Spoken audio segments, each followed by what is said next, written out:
Tenjo Yuya says that as a child he was called fat, ugly, useless, and incompetent. He was told to never give up. The elder explains to Yuya that as long as he can smile, he will always be happy.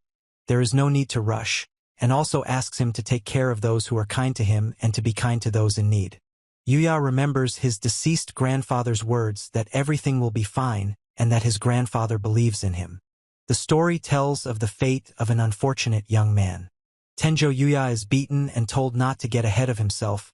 It is explained that there was no place for Yuya Tenjoya in this world. Araki says he's so cool, while the other one explains that Yuya just dares to puke and calls him a pig. He explains that the school bully beats him up and that's the only reason. Araki yells because Yui doesn't have money to use him as a punching bag, while the other warns him not to fight back. Tenjo Yuya says that he has no right to use it, and the man is indignant that Tenjo Yuya does not kneel and ask for forgiveness with his head but in front of him, and orders him not to insult the red fire Araki-san. The henchmen say that a bare ass is right and ask to do it. Another man explains that it will be cool, and the third says that he doesn't know and asks to spread the message. A guy passing by yells that this is what they are doing, and another guy explains that this is the saddest part. Yuto explains that even his family was against him, and Sora and Yuto explain that they came here because of something interesting, but they only see the face of a garbage container. Araki asks Yuto if he knows Yuya, and Yuto replies that Yuya is his older brother. Yuto explains that being related to Yuya is a shame and demands that he do the same as his grandfather, which is die. Tenjo Yuya says that they can speak ill of him, but not of Grandpa, and Araki shouts that no one allowed Yuya to open his mouth. Yuya wonders why everything ended the way he did, saying the word, darling. Yui's mother asks her husband if Yui will inherit her grandfather's house. He says that her father wrote a will before his death, and he managed to get through the inheritance process. She says she wanted her grandfather to think about how it looks in public. She explains that he always had Yuya and Yuya. Did the old man really hold a grudge against them? He says that Yuya can leave home and now is their chance, and she explains that it will undoubtedly benefit his younger brother and younger sister. His father says that Yuya is always bothering him, and his mother explains that they gave him shelter until he finished school and that's enough. He explains that that's all, adding that he was late and covered in bruises, and he is surprised and asks what he means. The man explains that he doesn't want any trouble, and Tenjo Yuya is surprised. He says his grandfather left him a house, but he can't live without a part-time job, and explains that he doesn't understand why this always happens to him. Tenjo Yuya notices something and says HM. She explains that she already said no and asks to let her go home, and the men say that they want to have a little fun and ask her not to resist. Tenjo Yuya explains that these are red holes and the two men call them Araki's friends and he asks what to do. He says that he also has to leave and needs to hurry, and the other explains that there is no point in getting ahead of yourself. He shouts that he told her to go. The man explains that she is here all alone, and the girl asks someone for help. He is surprised, and three people explain that Grandpa would never abandon someone in trouble. He shouts that he doesn't like this girl and asks if he needs anything, and the man is surprised and asks what's the matter.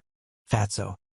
He yells to shut his mouth and Tenjo Yuya replies with Kia. He screams that he should die and asks what will happen to him. He shouts that it's the police and demands to know what's going on, and the police order him to stop and say that someone stepped on them, calling on him to run faster. Tenjo Yuya asks if he's okay and explains that an ambulance will be here soon, and he says he doesn't need help and thanks him. She tells him to hold her hand. He explains that everything is fine and he is okay, and she is surprised. Tenjo Yuya says he's fine and then explains that she's shaking all over, and the man warns her to be careful, explaining that the police are already here because she just went through something like that. He says he can't let her talk to an ugly guy like him. She thanks him for saving her and promises to be sure to return the favor. He says he can't take it anymore, and Tenjo Yuya explains that he needs to keep fighting. He says that she was talking to someone like him and says that he is a nice person, and he knows that this is true. He says he first tries his best, then cooks, and then works hard at the table. Tenjo Yuya explains that it doesn't matter what happened, showing memories of the children and the dog. The man explains that as long as he can smile, he will be happy, and advises him not to rush, as there is no need to rush. He says everything will be fine and believes in her, and she cries and explains that this is their chance and offers to use her as a punching bag. He screams what the hell, explains that he lives desperately in the present with no hope for the future, and is surprised that he doesn't have his own place.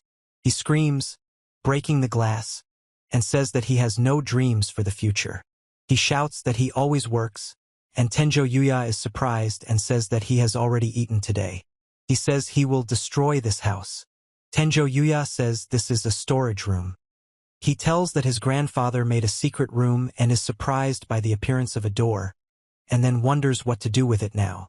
He says that the door is calling him, and receives the titles of Master of Doors, Master of Houses, and Man from Another World. It is explained that the player Tenjo Yuya has the abilities of money conversion, teleportation, and entrance control. He is surprised that this is another world and reads the description of the abilities of teleportation, money conversion, and passing through doors only for designated users. Tenjo Yuya explains that after the previous owner died, the house and everything in it passed to him, including clothes and weapons, and that he was automatically made the owner of the house.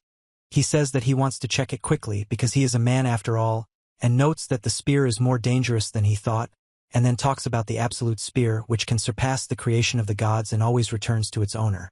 Tenjo Yuya says that the other weapons are also impressive, but now he is afraid to test them, and he wonders what is going on here and who the sage is, after which a loud scream is heard and he panics and asks what is going on. He is surprised by the appearance of a bloody ogre with a level of 300, magic of 100, attack of 5,000, agility of 1,000, intelligence of 500 and luck of 100. He screams and falls, covering his face with his hand. Tenjo Yuya explains that he knows it is forbidden to enter the house without the owner's permission, and warns that if he attacks, he will definitely die. He says that in such a situation the main thing is not to lose heart and keep yourself in hand, otherwise he will definitely lose, and asks himself how to defeat the enemy. Tenjo Yuya notices something as he leans against the door and expresses surprise. He says there is something that needs to wait. Tenjo Yuya explains that the creature is described as more like a red ogre or minotaur. He hopes to defeat it with a spear that should recognize him, and activates absolute launch, after which he is surprised to notice that the attack is too dangerous. The voice announces that the level has been increased. He is surprised that his level has increased, and Tenjo Yuya explains that it is logical that his level has increased after killing a monster. He explains that he has received 10,000 BP and the title First Visit to Another World, after which he confirms his understanding of the ability to distribute points at his own discretion. He explains that the level, attack, defense, and other stats have not changed and says that he was afraid that the effects would manifest physically, but nothing has changed. He says that something fell there and explains that the war horns of the blood ogre are very valuable and make good weapons, and also talks about a magic stone and magic or. It is explained that the blood demonic set of ogre muscles does not affect normal attacks, but increases the strength and agility of the user, while the chestplate, bracers, knee pads, and boots are signed. Tenjo Yuya laughs and says that it's pure fantasy, then explains that the horns and armor can't be used yet. He explains that you can store your things in the item box without any volume limit, but you can't store living creatures and says that he will keep it for now. He explains that any item can be stored in this box and says that cash conversion is possible when storing items, after which he explains that he wants to put the items received from the bloody ogre in it and convert everything except achievements. The price of the B-rank magic stone is announced to be 100 million yen, and the horns of the blood ogre are announced to be 50 million yen. At Von Arceria's castle, he confirms his readiness, and Owen introduces himself as a knight of the royal guard and addresses his excellency. She reveals that she is the first princess of the kingdom of Arceria, Lexia von Arceria. He explains that she needs to stay as close to security as possible during her walks, and she says that she listens to him. He says he is glad that His Excellency understands the danger of the seventh places, and warns that if something happens to them, the king. He yells that she's doing everything the other way around and asks if he was even listening to him. He says that she doesn't always have to tell him everything, explains that there are unpleasant rumors circulating in the palace, and tells her that everyone knows what they think of the first princess. She explains that she's just worried about these things. He says he has a feeling that something is about to happen soon. Tenjo Yuya says he went to another world, killed a monster, and leveled up, but still doesn't understand anything, and explains that he's having a crazy day. He makes breathing sounds while lying under a blanket in a smoky room. He screams and breathes heavily, breaking into a cry and expressing severe pain. He explains that he is in severe pain and has not slept well, then is surprised by the disappearance of the pain and asks not to say that he is sick, after which he suddenly exclaims and asks what is happening. Tenjo Yuya screams in pain. He says that from that moment on everything became strange, his physique changed and he became taller, and the other man says that it is very painful. He says he doesn't have the right clothes for his body, then expresses his joy at being saved and thanks for the opportunity to use the items, explaining that he found them yesterday and is very happy about it. Tenjo Yuya explains that he doesn't look like a muscle man, asks why his body ached yesterday, and tells him that the royal silk shirt is very comfortable and valuable. He says he wears trousers made of royal silk and boots made of dragon god skin with a self-cleaning coating that protects against damage and fatigue. He says that we need to look around, and explains that yesterday he did not notice a sword that can cut through everything, and says that there are many more interesting things in the house. Tenjo Yuya is amazed at his skills, explains that he learned swordsmanship and received the Infinity Gauntlets, Invisible Bow, and Death Scythe, and also says that he completed the fusion of all skills. He is amazed by the garden in the yard and asks if the unusual vegetables belong to the sage, and the text tells of a healing herb that can cure cancer, diseases, and restore limbs. Tenjo Yuya says that Super Tomato increases attack, Radish of Wisdom increases intelligence, Godspeed Potato increases speed, Invincible Pumpkin increases defense, and he's definitely some kind of weirdo. He explains that the vegetables look like regular ones. He explains that it will cut down on his food costs, and then is surprised, asking if it's even edible. Tenjo Yuya is surprised by the appearance of a hellish slime with a level of 200, an attack power of 1000, and a defense of 5000. He says that first there was a blood ogre, now there is a hellish slime, and explains that something is wrong with the forest, and then notices that these creatures are really scary and one of them attacks. Tenjo Yuya says that this time is different and he won't be able to avoid this battle. He is surprised, asking if this is the absolute spear. Tenjo Yuya explains that it's a level-up effect and is surprised that he seems to have figured it out. He wonders how best to use a knife, says he'll have to read martial arts books, and she suggests taking one of them. He says, and he asks to wait a second, surprised. Tenjo Yuya says that he has already eaten today, and she explains that she always works. He says he feels like he's being watched, and the two girls are surprised and discuss it among themselves. He explains that he doesn't know if he did something wrong, and Tenjo Yuya says that maybe his fly is unzipped. He explains that he wears jewelry and says that maybe it makes him ugly, and then spots the house a few hours later. Tenjo Yuya says that it's good that the items dropped again, but he's curious, and next to him they explain the properties of the core and jelly of the hellish slime, as well as the magic stone with a special ore. The necklace increases all stats at night, collects sunlight during the day for passive recovery, and is a very rare item. Tenjo Yuya says that even though the item is very rare, there is a chance that it can also drop from a drop, but he asks for that to be enough. He says he's going to try to improve his luck, explains that it's a test, and asks if he's sure, and also expresses hope that good things will happen. He says he's been on a losing streak for a while, and she notices the traffic light turning green. Tenjo Yuya says the green light came on because he raised his luck. He says that if he could use luck in the real world it would be cool, but he explains that this is the real world after all and that's impossible. He says he can't afford to lose, and Tenjo Yuya is surprised and says he's not going to give up. She is surprised, and he says that he can't believe what is happening. A man yells at him to get out of the way and calls him an idiot, and Tenjo Yuya quickly dodges the blow on his motorcycle. He apologizes for the sudden movement and asks if she is okay, and she explains that he is now completely safe, as the other guy was driving too recklessly and it was dangerous. Tenjo Yuya says he's glad she wasn't hurt, and she's silently surprised. She thanks her brother. He is surprised by the boy's fluent speech, and the woman admires his beauty and baby-like appearance. Tenjo Yuya says that he has already eaten today, and he explains that he always works. He says he never thought those skills would actually work in the real world. He says he's glad he wasn't reported to the police, and the girl screams that the man suddenly grabbed her hand and asked for help, but demands that he not touch her.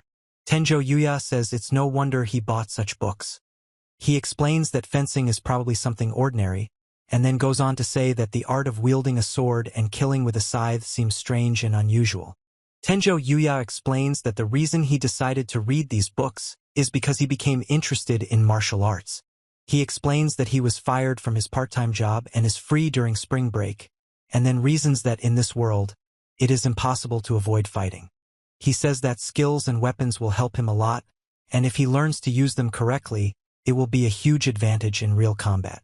Tenjo Yuya explains that he has already eaten today, then yells and goes into another room.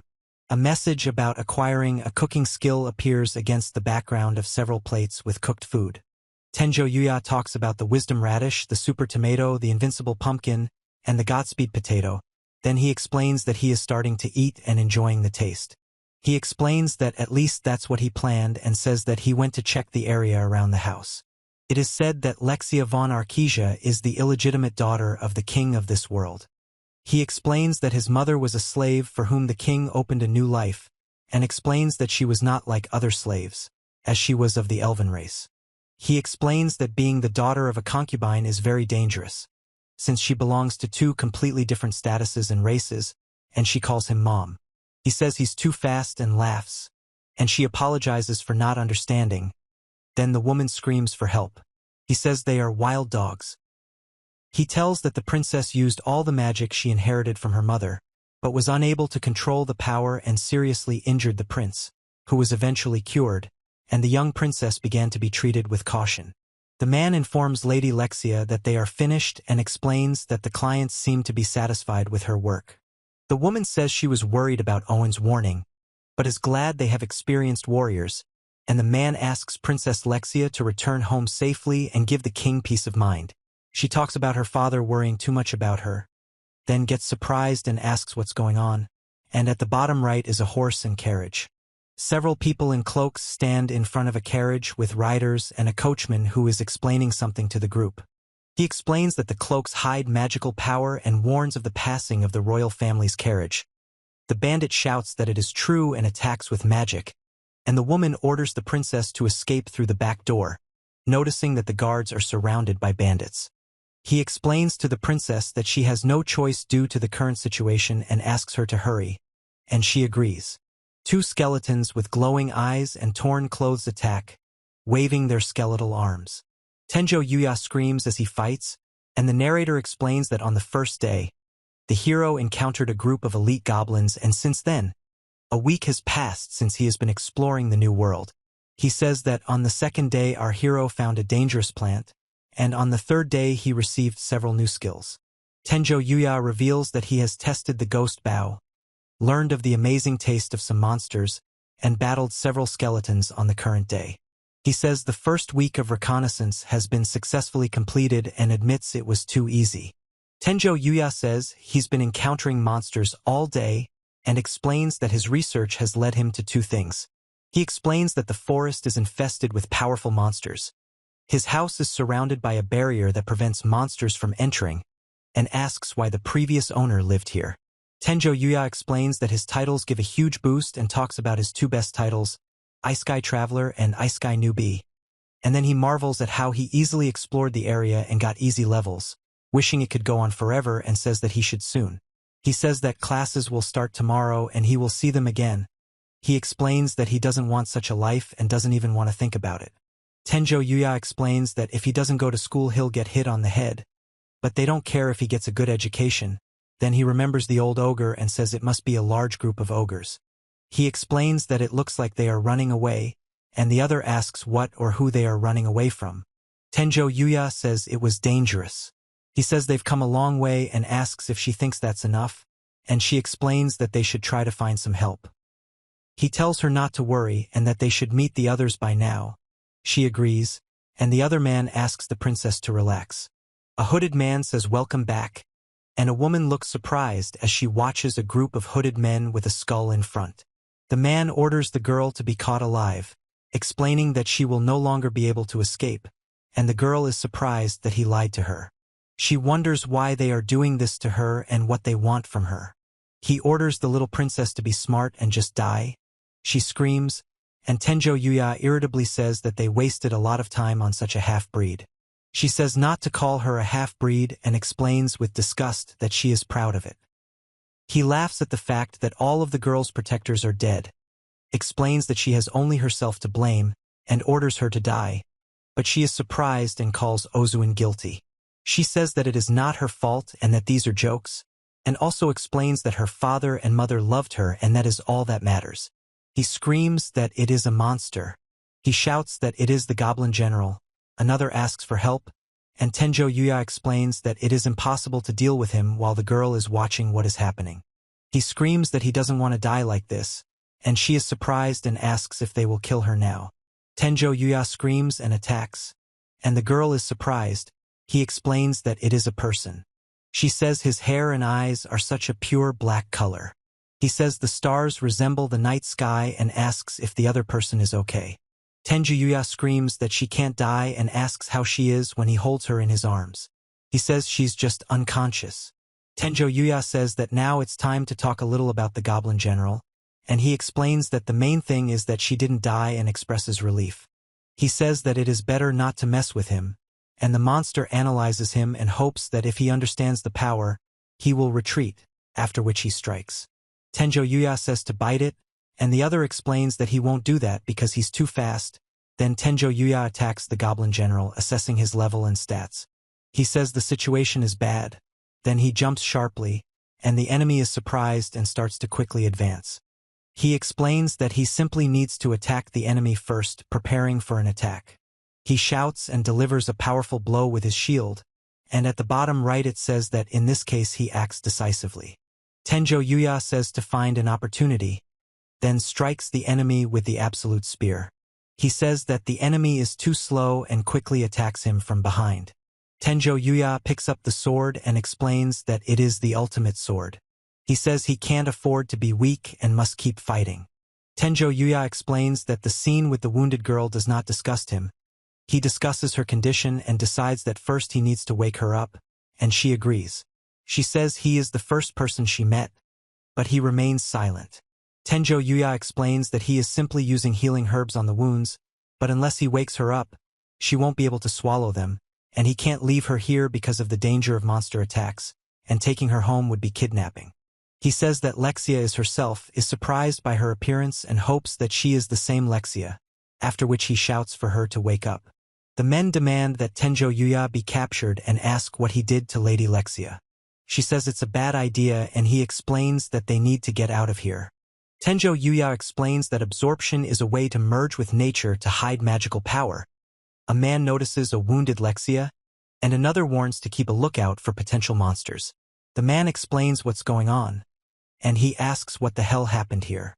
Tenjo Yuya explains that the enemies are very vigilant and is glad that he hid from them, while the other man is surprised by the magic that easily healed the wounds. He explains that her wounds have been healed. She is now unconscious. Then the other says that they cannot stay here for long, after which the two announce that they are returning. General Owen asks what happened and explains that it is a large magical border where monsters predominate, and if anyone was nearby, it was a sage or a demon lord. He says he felt like he was spotted for a second and calls it scary.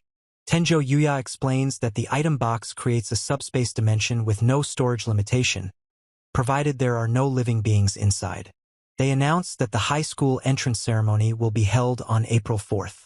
He says that he has already eaten today and explains that he cannot go with them. Tenjo Yuya says that spring break has already flown by and explains what awaits them with sarcasm.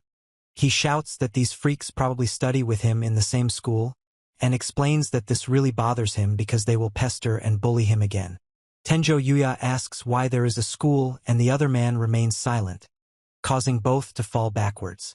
He is silent and then says that it is time to go. She says he's a transfer student, while the other one admires his beauty. The boy is surprised by Tenjo Yuya's height and admires his beauty, and Tenjo Yuya explains that his classmates ran away when they saw him and wants to get to class as soon as possible. He says he'll just disappear into the background and sit quietly, while the other explains that the key is to blend in. Tenjo Yuya says he's just going to sit and read a book, and a man from behind yells at him. He says that it is him, and the other man is surprised and asks if it is him. The man shouts that he is a transfer and does not recognize Tenjo Yuya, and Tenjo Yuya demands an answer and thinks that the man is just looking for an excuse to hit him. He says his name. He explains that he doesn't understand the word, and the man is surprised and asks what Kabo means. Tenjo Yuya says he can't believe what he's hearing, and the others are surprised and shout what's going on. He screams that he is real, and the other one laughs and says that he had plastic surgery and won't believe it. Tenjo Yuya explains that he worked hard on himself during the holidays, fighting demons and monsters, and the man orders everyone to calm down and sit down.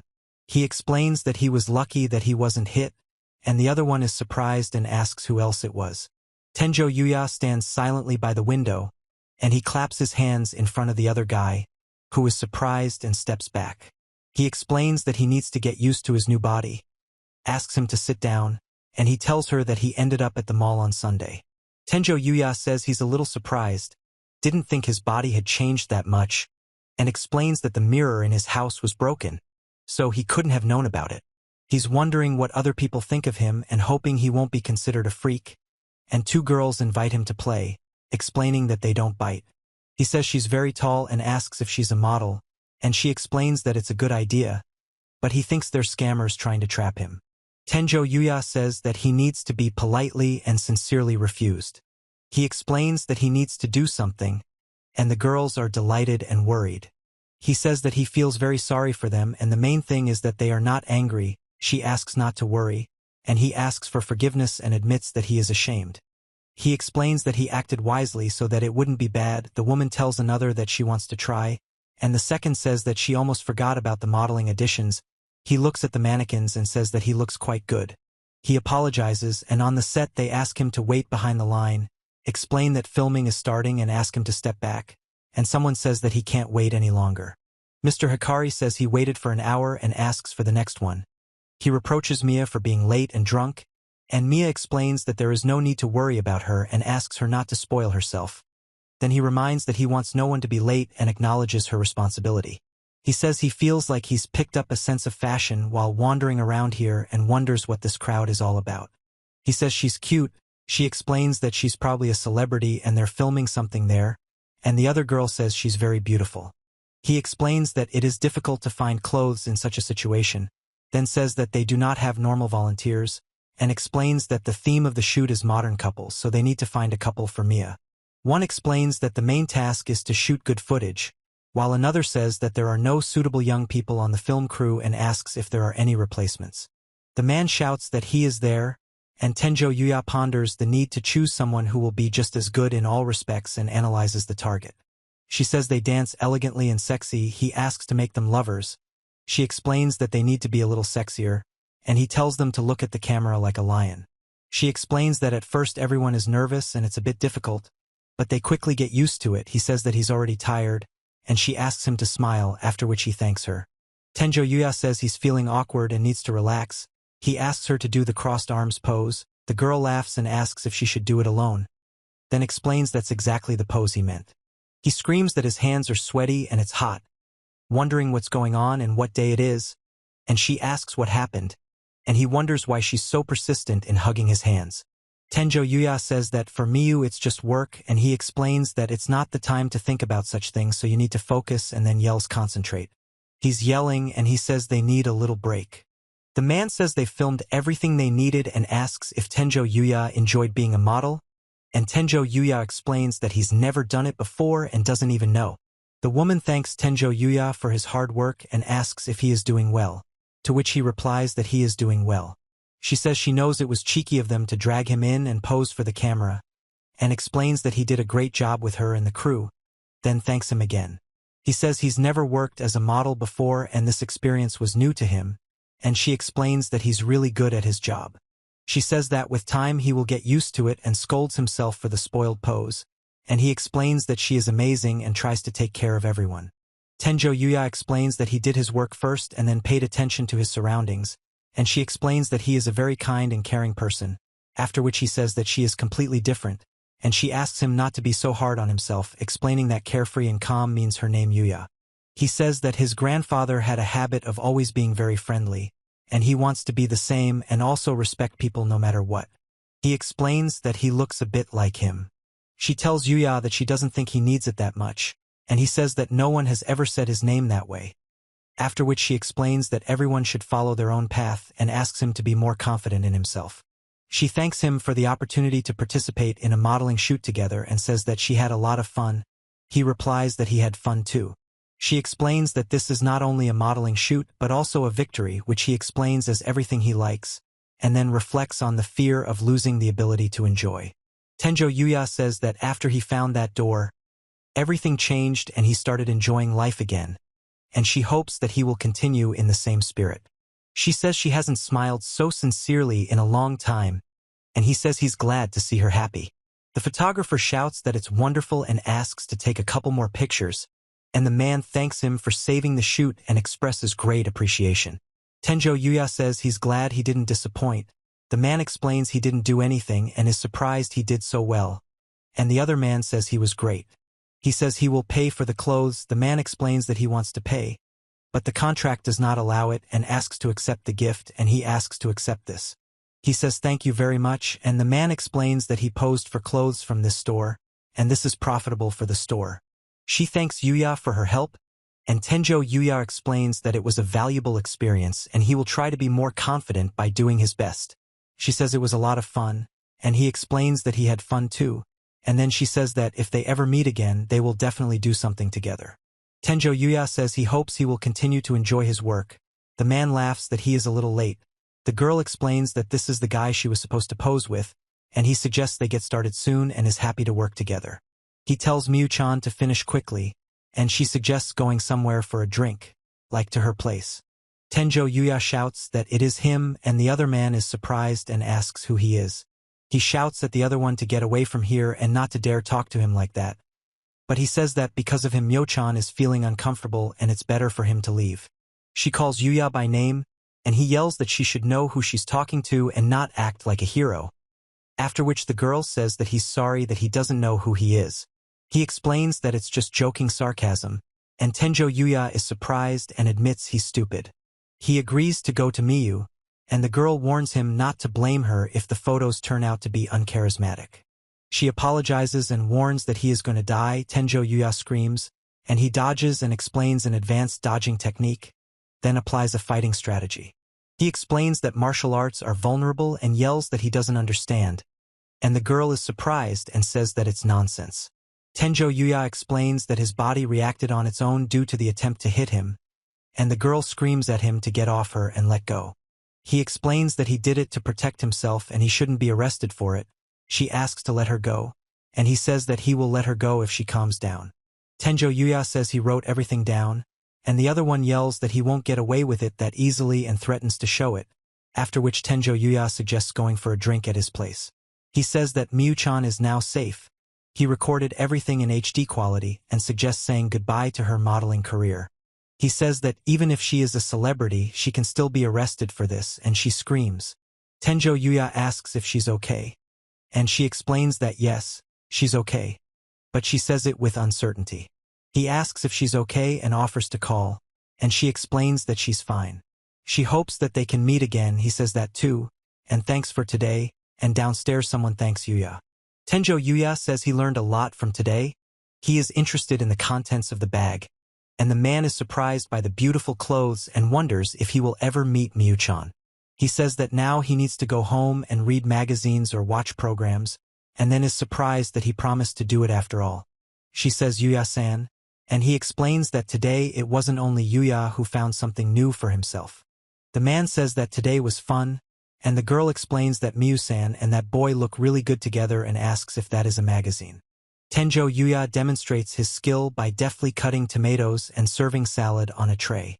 The image shows the entrance to a large building with closed doors and a fence made of brick pillars and metal gates. The man explains that it is him and says that he already heard about it from the secretary, and he asks if this guy really saved him from those guys. She tells her father that everything is fine and asks him to invite Tenjo Yuya, and the man explains that he wants to thank her for the fact that young people stand up for others. He tells her that there is a rumor about a high school student named Yuya Tenju, who is considered to be their brother. She explains that even his photo is being circulated, and the man is indignant and demands that they sort it out themselves.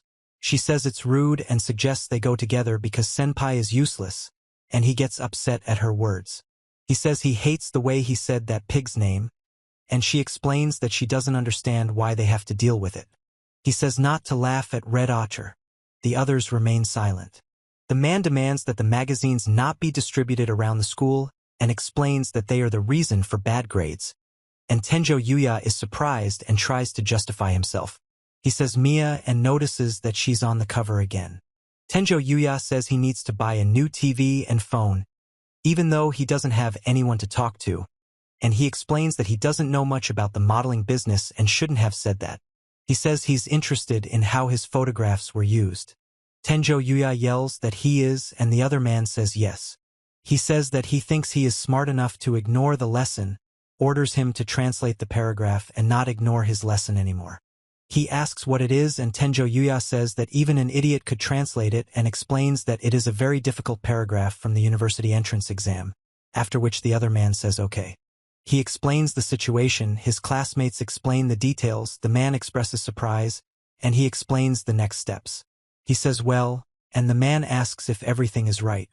The teacher yells at him for being ugly and stingy. Tenjo Yuya explains that he is not. The teacher orders him to come to the staff room after class and orders him to deliver boxes to the clubs before lunch. He asks if he can start right away and carry the boxes. The man explains that each box weighs 10 kilograms, explains that this is not corporal punishment, and says that due to frequent trips without lunch, the behavior will change. Tenjo Yuya says he can handle it without any problem. The man is amazed and says it's incredible and watches him walk away. Against the backdrop of the schoolyard, Tenjo Yuya tells him that he has already eaten today, and he explains that he always works. He says that it's good that he pumped up his stats and explains that it's easier than he thought, and the man says that he thought he would be beaten like last time and explains that it's good that now only this. He says that if he is so strong, he could work in a transport company or in delivery. She says he is a stupid brother. Tenjo Yuya and Sora tensely call each other names, and he asks if they need anything, while internally surprised that he didn't want to look them in the eye. He explains that he has never been seen like this before, and the two discuss that he is indeed their brother and even responded. He is surprised that he is being angered for no reason, and the other explains that he is needed, despite the fact that he considers him an annoying little piece of shit. She says there are rumors about strong changes in him, and explains that they came to see it with their own eyes. Tenjo Yuya explains that he has changed and leveled up in another world, and another man criticizes him for his false face and is sure that he has had plastic surgery. He says it's not plastic surgery, but it looks different to others, and a group of guys scream that he doesn't have a chance against them and advises him not to focus on himself. He says she doesn't answer, and she explains that it's true anyway. Tenjo Yuya says that Yuta and Sora still hate him and explains that their hatred for him runs too deep. He laughs that no one will buy the house. Another says that they probably had to sell the crazy old man's house, and he demands that they stop. Tenjo Yuya says he doesn't care what others say as long as it's directed at him. But they don't dare insult his grandfather, and he's not going to tell about the secret his grandfather left him, especially after being insulted. He shouts that he always works, and she explains that he shouldn't do that, watching him who is sitting on the ground. He shouts that he is the worst and has no future, and Tenjo Yuya says that he is stupid and ugly, while the crowd wonders what is going on. A man says he's been fighting with middle school kids and it's not okay, and three guys explain that he's been harassing them, and one of them says he'll have to write a report about it. The crowd is surprised. He says that the guy can't be the one who she is from Yusei Academy, and she asks for forgiveness. She calls Tenjo Yuya, he clarifies, and she reveals that he once helped her, making him feel like they've met before. Tenjo Yuya is surprised that she is him and asks if he remembers her. She says she's glad he's okay and explains that she wanted to thank him, so she had to learn a lot about him, and he asks how she knows his name. He explains that the uniform belongs to a student from the elite Yusei Academy, and she tells Yuta that he has lost a little weight and asks what business she has with their brother. He says he doesn't like it, The man asks the miss to stay on topic. She is surprised and remembers something, and Tenjo Yuya expresses bewilderment. She invites Tenjo Yuya to transfer to her school, explaining that Yusei Academy would be happy to accept him, and he is surprised and asks what. It is explained that the private school Yusei Academy excels in every academic field, and graduates can easily join the elite in all fields. Kaori Goju introduces herself as a member of the student council at Yusei Academy, and Tenjo Yuya is surprised that he can be accepted into the academy. The secretary explains that Kaori's father, the chairman of the academy council, made a decision after learning about his daughter's defense and wants them to transfer to their school. And the girl tells Yuya that only he had the courage to stand up for her, and he saved her. Tenjo Yuya says he's glad he was invited, but he explains that he has mediocre grades and no talent, and she tells him not to worry and apologizes. He says that they could enroll them instead of this guy, and the girl listens. She asks what you mean, and the two explain that they are 100 times better than him, often invite him to participate in school club activities, and are confident that they will flourish at Yusei Academy. She says she refuses. He is surprised that she refused, and she explains that she is refusing personally, and she regrets it. She says that Yuya is her protector, and he explains that he cannot recommend her to Yusei Academy if she is insulted. He explains that they were just nervous and didn't find the right words, and she says that they've already made inquiries about him, and the girl confirms that it's a misunderstanding. He explains that at Tenjo Yuya's invitation, Yusei Academy conducted a background check on his entourage, and she explains that they discovered deliberate bullying against him by most of the students and some of the teachers. He yells that he wants to see evidence, and he asks what they were just doing. He says that the students hurled threats and insults at Tenjo Yuya, leading to violence, and that the teacher made no attempt to stop it. She says that's exactly what she thinks, that they're unworthy of Yusei Academy, while in the background, two people are shouting and laughing, commenting on their behavior. She tells Yuya that if he is acting out of pure intent, then he is more than suitable, and he explains that Yusei Academy prioritizes the individual student. He asks if she always drives to school, and she explains that her father was very upset after the incident and has been doing it ever since. She says she's glad he's not being bothered anymore, and he explains that someone who acts with pure intent is suitable enough, and suggests they go to Yusei Academy. She says she's offering to transfer to Usui Academy. He explains that nothing happened, the girl asks, and the other one says that they will arrive soon. Then Tenjo Yuya is surprised. They find themselves in Usui Academy, and he is worried, feeling like he has entered another world. He is surprised that Hoju was late for class because of him and explains it. He says that everything is fine, and she explains that she agreed in advance with her father, that is, with the director, that she would be late. He explains that Kaori's father is the principal and is glad that they are not late, and Kaori asks to call her just Kaori, referring to Tenjo Yuya. He says that it would clearly be unnecessary. Hao-san explains that they came here, and she apologizes for the intrusion. He apologizes for intruding, and the man at the desk tells him to come in. Hojo Tsukasa is glad that Tenjo Yuya came and explains that he is the director of the academy, and Tenjo Yuya confirms this. He explains that he did nothing special and asks to raise his head, and the man thanks him for saving his daughter. He explains that regardless of his thoughts, his actions are exactly like that, and he should be proud of that. He says that she was the only one who came to his aid, and she explains that few people are capable of such a thing, and notes that he says the same thing as Hoju-san. Tenjo Yuya explains that they are definitely father and daughter. The man thanks Yuya and says that he understands. He explains that he realized what happened and asks why Hojo was alone at that moment. She says that formality and politeness are of no use, and Tenjo Yuya explains that it is impolite to the girl. The man explains that his daughter doesn't mind and there's no need to be shy, since they're the same age, and he says yes. The man explains that Kaori wanted to live a normal life, so she hasn't had security since early childhood, and says this in response to a question from his interlocutor.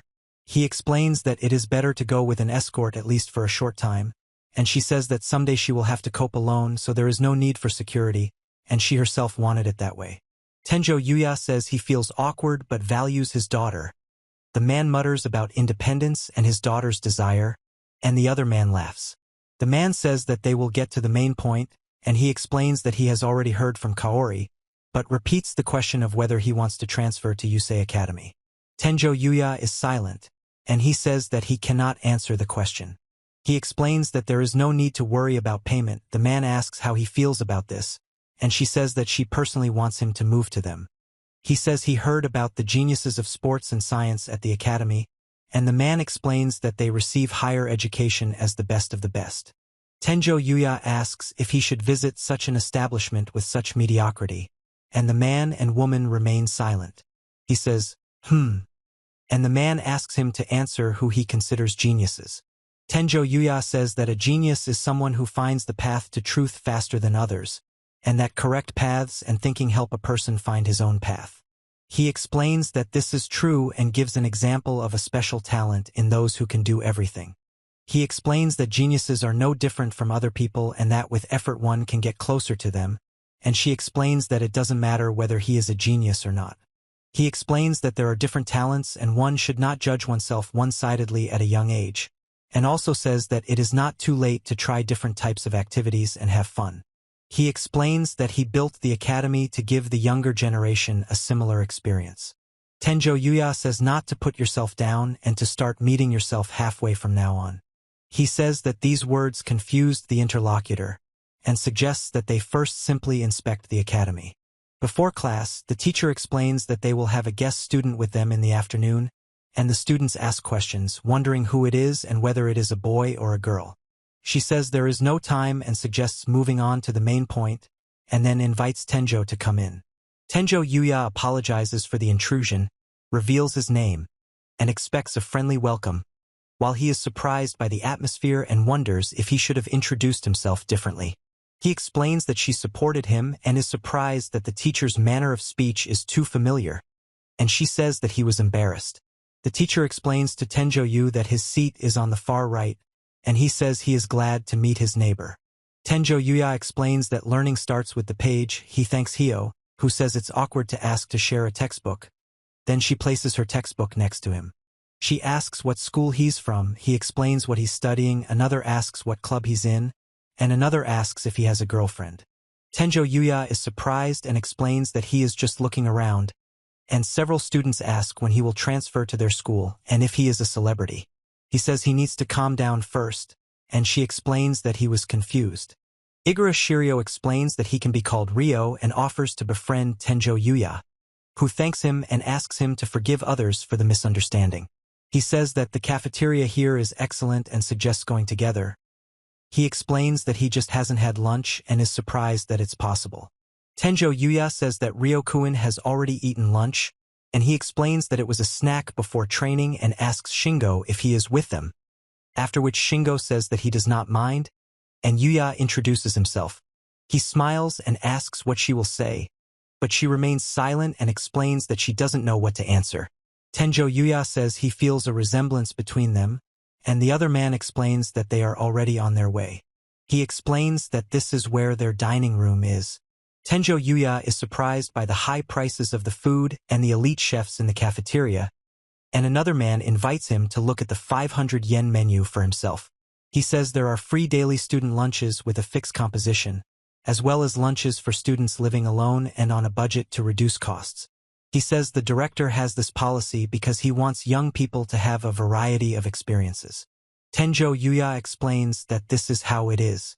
He asks about clubs, and the other one explains that the academy has good training and all the clubs are incredibly strong, and offers to take him there if he wants to see something.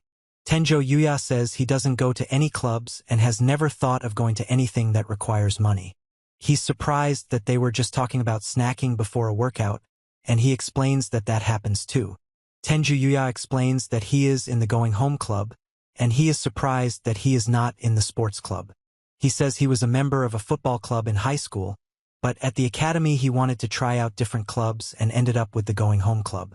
Tenjo Yuya asks if it's possible to change clubs like that, and he explains that sometimes people call on different clubs to help, and today it's a football club.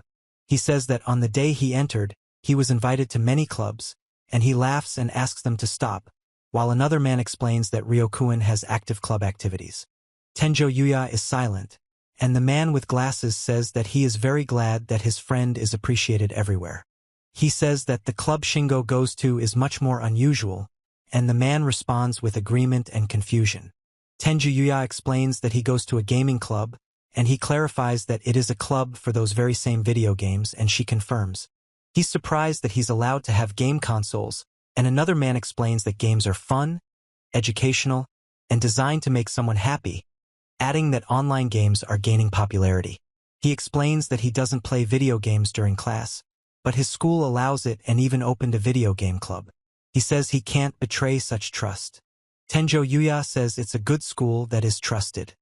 He asks which club they will go to watch and offers to choose what is interesting, and the other explains that in that world they are good at handling a spear and a bow and you can see how others cope. He explains that one can shoot a bow and arrow, and the other is surprised that it is a martial art, after which Tenjo Yuya shoots accurately at the target. The man says that for now he is just looking around and is grateful for the opportunity, while others say that he should definitely join them, regret hiding his talent and advise him to think about it when entering the academy. The woman asks if he has any siblings, and then tells him that last year 2 famous twins with the last name Tenjo participated in the tournament, and wonders if they are related.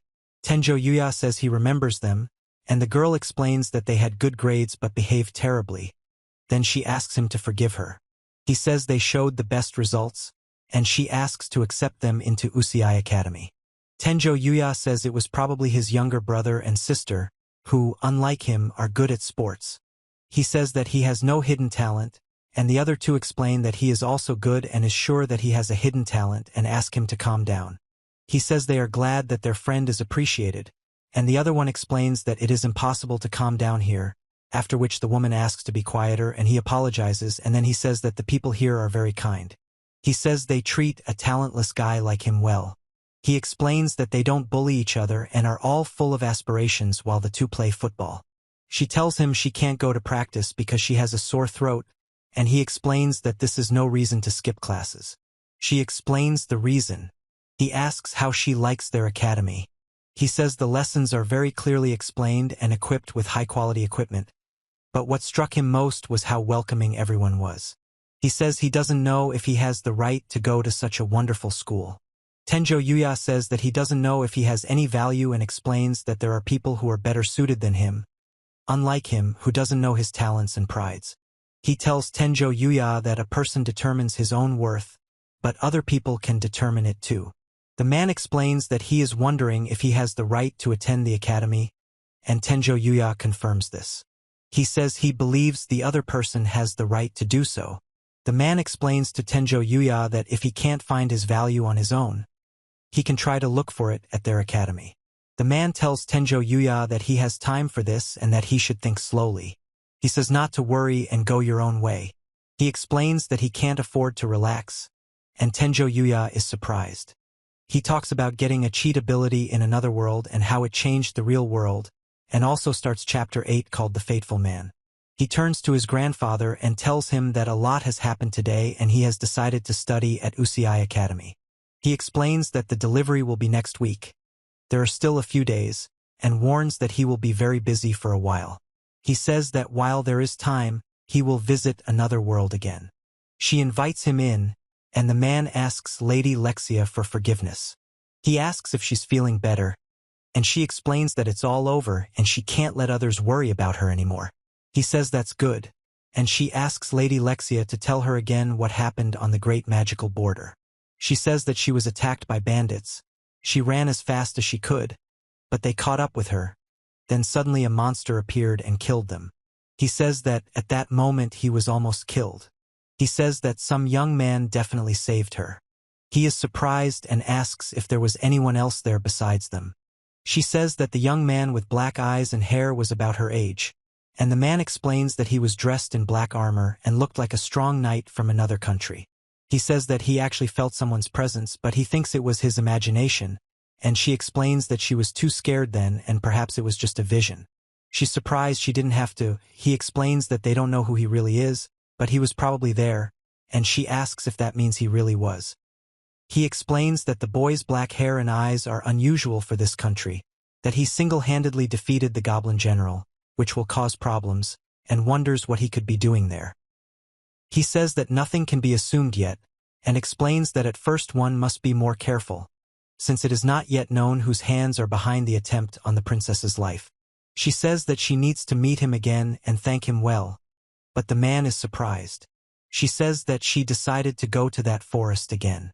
She says that they might be attacked by monsters or killers again, and that it's dangerous, and he explains that he might not even cope in that forest and asks how to persuade his bridegroom, and she is surprised, asking if he will be there.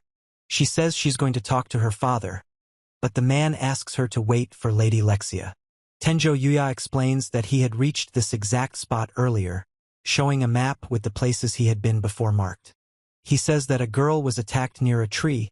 He is surprised by the existence of monsters like the Goblin General, and says that he will try to go even further. He says the forest has become denser. Tenjo Yuya says he feels a lot of pressure and wouldn't be surprised if the monsters become much stronger than before. He explains that he is looking for creatures, evaluating the devil bear with the stats of level, mana, attack, defense, agility, intelligence, and luck, while the crunching of branches is heard. He says he can't afford to relax because he has to keep moving forward. He explains that his thinking in this world is becoming corrupted, and the man says that in this world there is a division between prey and hunters. One must be careful, and he does not know how strong the monsters will be ahead, but this attitude is quite common. Tenjo Yuya says that he must survive here and uses the ghost bow technique to attack the fire beast. He says that the bow can't reach it and jumps. Then he uses the absolute spear against the roaring beast. He shouts that he agrees and Tenjo Yuya strikes, after which there is a sound of impact and he makes a sound of pain. He says that normal techniques won't work here, is surprised by the magical attack and turns around when a powerful fire blast is directed towards him. Tenjo Yuya is surprised that monsters can use fire magic, says that he saw knights use magic, but he can't use it himself and just tries to run away. He explains that he can't get close to the fire because of its radius. He explains that he cannot come closer and at the same time makes a warning sound. He shouts. Tenjo Yuya says that the fire needs to be stopped first. He quickly dodges and launches a spear. Tenjo Yuya says that there is no more fire and simultaneously strikes the enemy. He shouts that the claws need to be broken off next. He explains that the weak point is most likely the sternum, and then records the discovery of the weak point. Tenjo Yuya says he has found the enemy's weak point and delivers a powerful blow to the bear. He explains that the limitless bracers increase the power of strikes, serve as protection, and allow one strike to turn into an infinite series. She is surprised to hear a strange sound, and a man and two armored men listen attentively in the forest with mountains in the background. He explains that this is a great magical border where monsters beyond imagination live, and she remains silent. He explains that it is dangerous to go further and suggests retreating and sending the knights to reconnoiter, but she says that only she saw his face and that this is not right. She says she must personally thank him for the rescue and that this is the honor of the royal family. She says that he is somewhere nearby and they walk since she roughly remembers where she met him, and he explains that he does not feel anything, but it seems that way to him.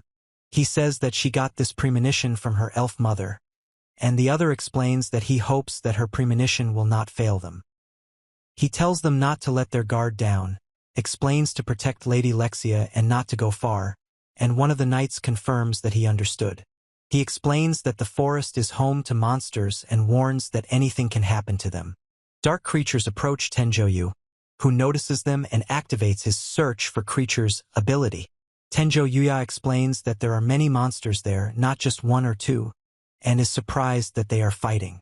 One says they are elite goblins, while the other is surprised they are humans.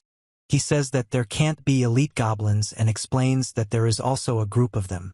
He shouts to fight and protect the princess, striking the enemy, while in the background there is fighting. The monster screams that he has attacked, and the man falls and is surprised. The creature screams and strikes. He screams. She tells him to get out of here, and she prepares for a fight. She is surprised, and the man warns her of approaching enemies and calls for preparation for battle. She screams and fights off the monsters attacking her, who snap their teeth and advance. Tenjo Yuya explains that he is using a disguise removal technique, while he attacks the monster, and the girl is surprised by what is happening. He explains that black hair and eyes are more important, and the man is surprised by the sudden appearance of the young man and wonders if this is the man. He explains that he is acting alone, 2 men are surprised, and the third is silent. The man yells at him to stop. Tenjo Yuya says he doesn't have time and says goodbye, and then the woman strikes him and demands he wait, after which Tenjo Yuya is surprised. She says, "Marry me." She screams that he should marry her. He is surprised and asks what is going on, and she explains that she is talking about marriage and asks not to speak in such a frivolous tone. He says that they don't even know who he really is and asks if they have forgotten about his high birth status. The girl explains that she fell in love at first sight, and he asks what problems there could be and that this is not a reason for marriage. Tenjo Yuya says that they might be attacked by monsters again here and suggests moving to his house. She says that's where he lives and he's surprised. He is surprised that the house is located in the center of a great magical border. Tenjo Yuya says this place feels like another dimension. He explains that monsters cannot enter this area and assures that it is not dangerous here, and the man apologizes and says that the house is still in such a place. He says they can't get through and is surprised that there is a high-level magical barrier here. Tenjo Yuya explains that perhaps this man is not a simple stranger, but a great master, and they both need to be more vigilant. He is surprised that everything is fine with them, and the girl begins to get nervous, hopes that her hair and clothes are not disheveled, and counts on help, admitting to her inexperience. He wonders what's going on and asks what she's going to try. He explains that they will introduce themselves first, and in the background it is stated that they are guarding the territory. He explains that he is Owen, and she explains that Lexia-sama's knight is sitting next to him. Tenjo Yuya says he was just passing by, and the man thanks him for saving the princess and asks him not to accept the thanks. She reveals that she is the first princess of the kingdom of Arceria, Lexia von Arceria. He is surprised that he addressed the princess inappropriately, and the man explains that everything is fine, they are not at an official event, and thanks him for saving him. Tenjo Yuya explains that he thought she was quite famous, and she is surprised and apologizes, asking if it was Lexia herself. She says that such an address is too formal and asks to call her by her first name without prefixes, and he is surprised by the quick change of mood. He explains that he shouldn't allow familiarity since she's not a princess, and she says that he should call them respectfully at official meetings. But the girl notes that it's too dry and she doesn't like it, and in speech bubbles they ask to use prefixes and call Kaori by her first name. He explains that in public he can be called mistress, and she says that it will sound special when they are alone. He says everything is fine. The man explains that they have gone off topic, and she explains that it is a secret between them and something special, and notes that Aozen-san is having a hard time. Tenjo Yuya explains that he lives in this forest and cannot say that he came from another world. The man says that they came to the forest to look for him, and the other is surprised by the unusual name Tenjo Yuya. He is surprised that she came to thank him personally. She explains that she is grateful for the fact that he saved her twice and offers to marry her, and he asks her to think about this decision. Tenjo Yuya apologizes and thanks for the offer, explaining that it was all too sudden and he thinks Lexia-san will be upset about it. He explains that he is not of royal blood, and the girl says that Aozen-sai is not happy either, and suggests that they become friends first. He says they are friends, but she is surprised and asks what is wrong with her. He says that she is incapable of anything and a loser. She explains that friendship with her will not give anything, and he wonders if this is possible, and she asks if it is not possible, explaining that now they communicate informally and thinks that he can become her friend. He says that if he is suitable, he will be grateful, and she replies that she is also grateful and calls it a pleasant feeling. Tenjo Yuya says that they will start with friendship. The girl is surprised that love can also be born in friendship. The man asks to say something else, and the girl confirms. He asks about His Majesty, and the man explains that His Majesty also wants to thank him for saving his daughter. Tenjo Yuya explains that to do this, one must come to their palace, and he is surprised by the word palace. He says it means His Majesty's palace. He asks to appear for an audience with the king of Arceria, and the other explains that this is too sudden. He explains that for the king, Lady Lexia is like a treasure and gratitude to her is a matter of honor for the entire country, and Tenjo Yuya says that if the king does not express gratitude, they will put themselves in a bad light in front of other countries. He says that he knows practically nothing about the structure of this world, and the man explains that there are other countries besides this one. Tenjo Yuya says that she doesn't know all the social norms yet and doubts that she can go to such a place, and the man explains that she doesn't have to conform to certain norms, and she replies that she's not perfect either. He says that he can't go with them right now, and the man explains that he doesn't mind if he chooses a convenient day for himself. The man explains that the trip to the capital will take 2 days, 3 days for accommodation and 1 day for the audience, and the woman says that this is wonderful. Tenjo Yuya explains that together it's almost a week, and if there is an opportunity to use the holidays, then this is the golden week, and the man asks to wait about 20 days. The woman says that they will wait and thanks for agreeing to go with them. He thanks her for agreeing to accompany them to the exit of the forest. The man explains that it is not a problem for him, and he is already used to it, and he says that it is even less of a problem if the monsters return. Tenjo Yuya says he has a chance to spend more time with Yuya-sama. She asks him not to say inappropriate words, and the man explains why he chose to live in such a dangerous place. He asks what's going on, and the man explains that this place is suitable for research and training, but the danger to life here is much higher. Tenjo Yuya asks if it's really that dangerous here, and the man and woman are surprised. A man asks Uyadano if she didn't know where she lived, and she explains that she has her own personal circumstances. He explains that the choice of research subject in martial arts and witchcraft is a personal matter, and suggests that the interlocutors are training martial arts for protection. It is said that a place called the Great Magical Frontier is the most dangerous in the world, where demonic creatures live that can destroy a small country, and the war for territory is called a cyclical food chain. It is explained that this is why it is still unknown what resources are hidden, and that researchers who go here end up dying. He explains that the place is rich in various resources that no one really knows about, and this is the Great Magical Frontier, and Tenjo Yuya says that he thought he lived here because of his research on demonic creatures and plants, and wonders why he chose such a place.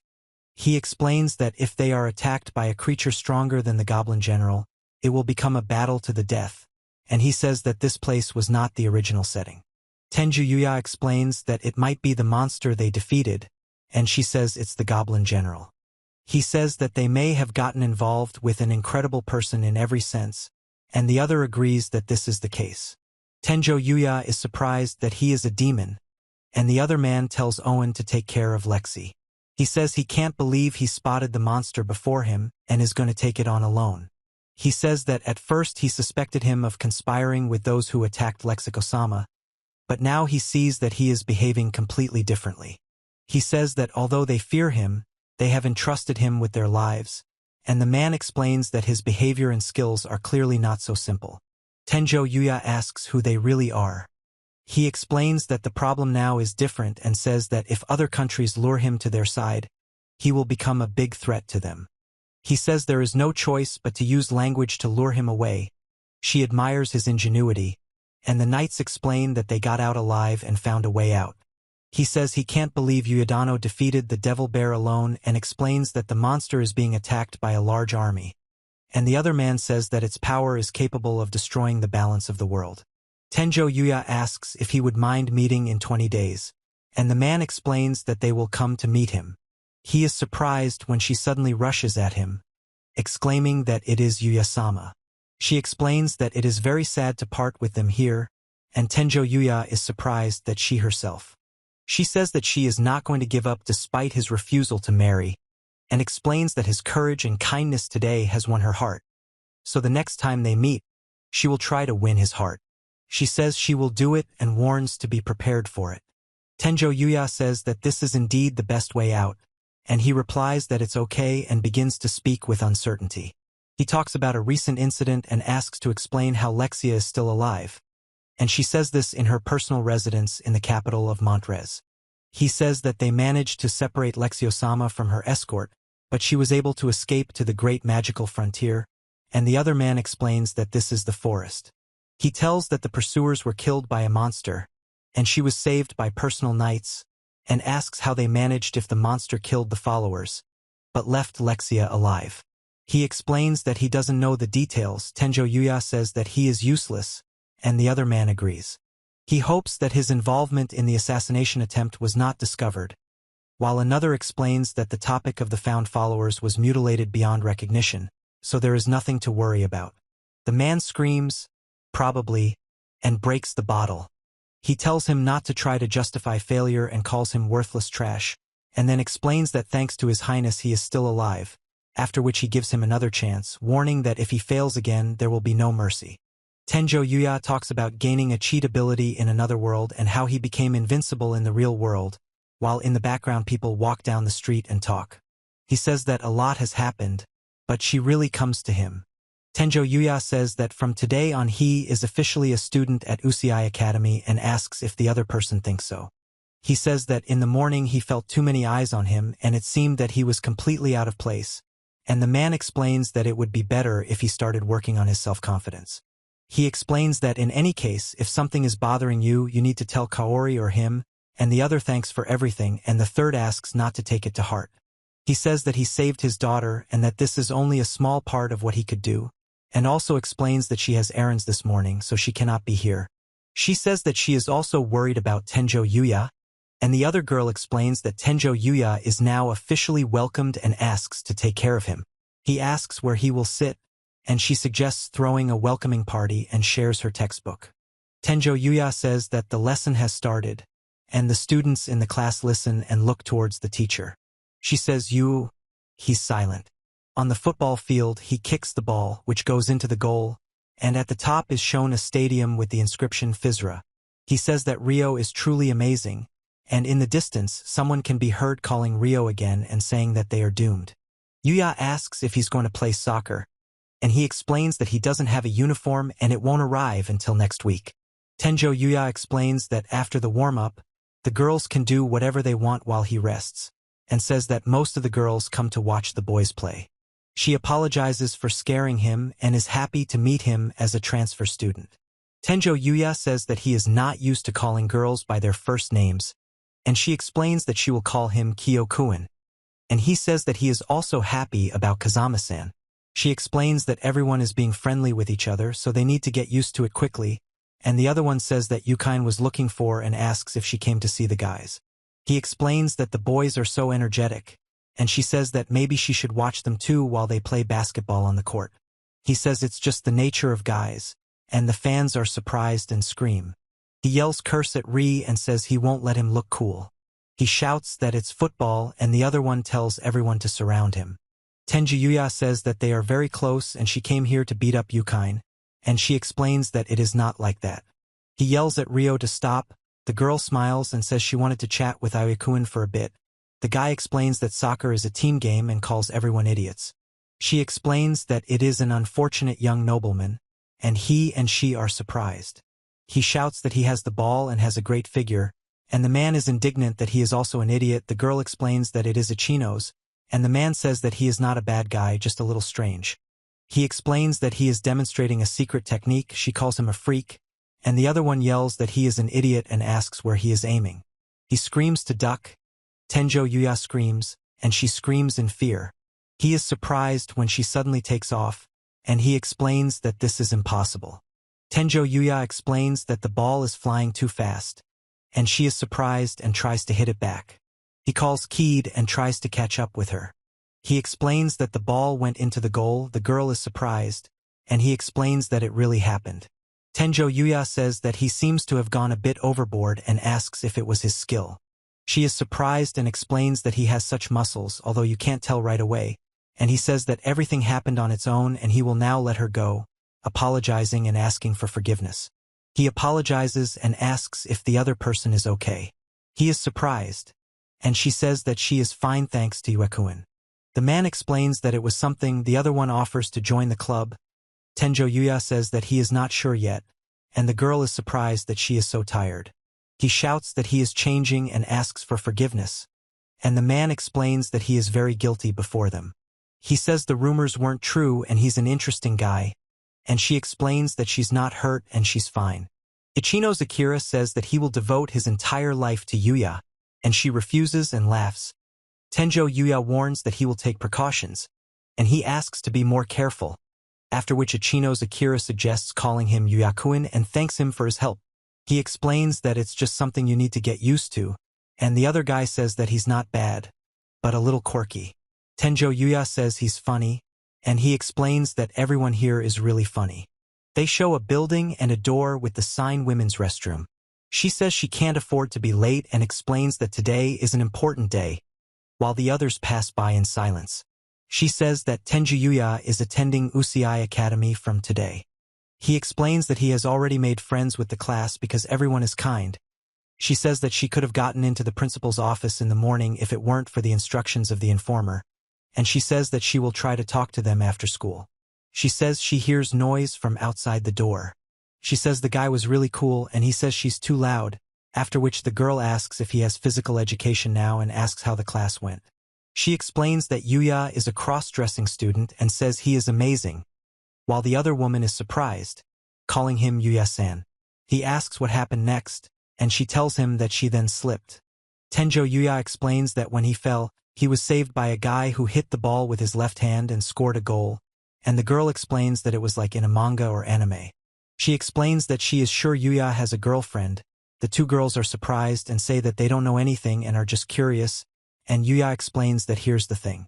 She says that the next class will start soon, and he wishes her luck in physical education and says goodbye to Kaori. She wonders why she feels relieved and asks what that feeling is, and after class he and the others say goodbye, wanting to see each other again. He asks if Tenjo Yuya is going home.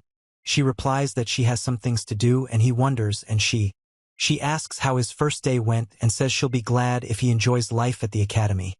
And he explains that he's only been here for a short time.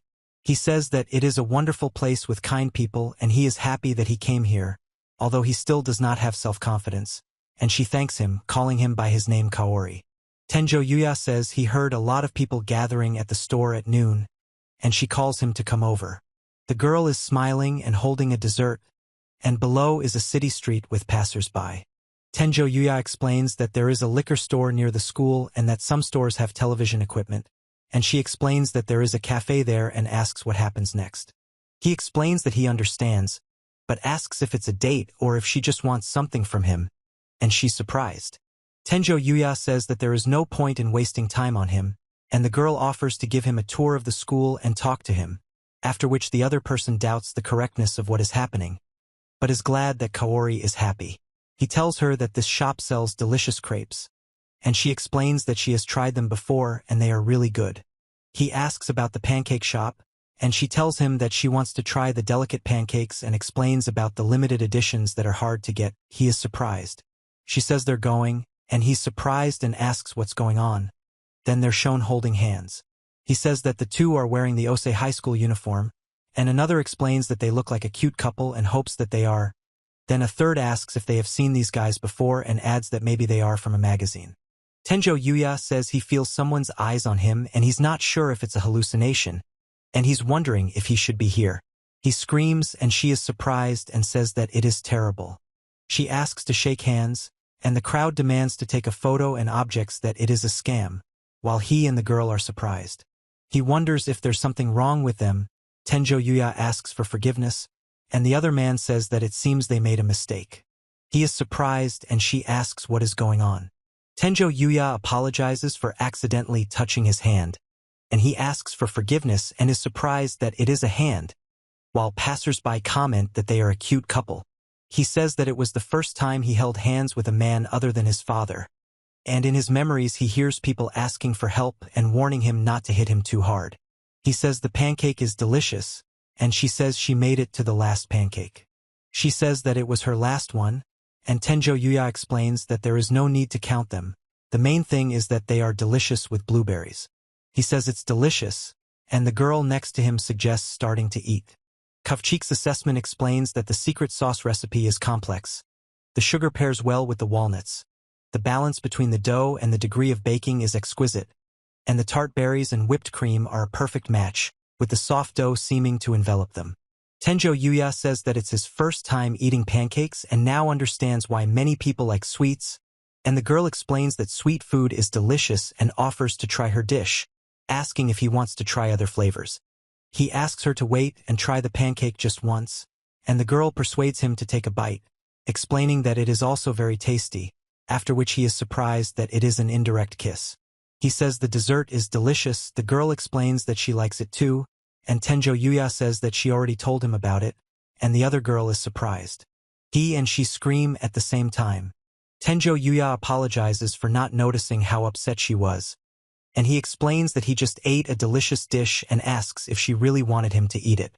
She is surprised and asks what is going on, and he says that now he would like to share his pancake with her. She says she'll try his pancake, and he offers it to her. She says he's good too.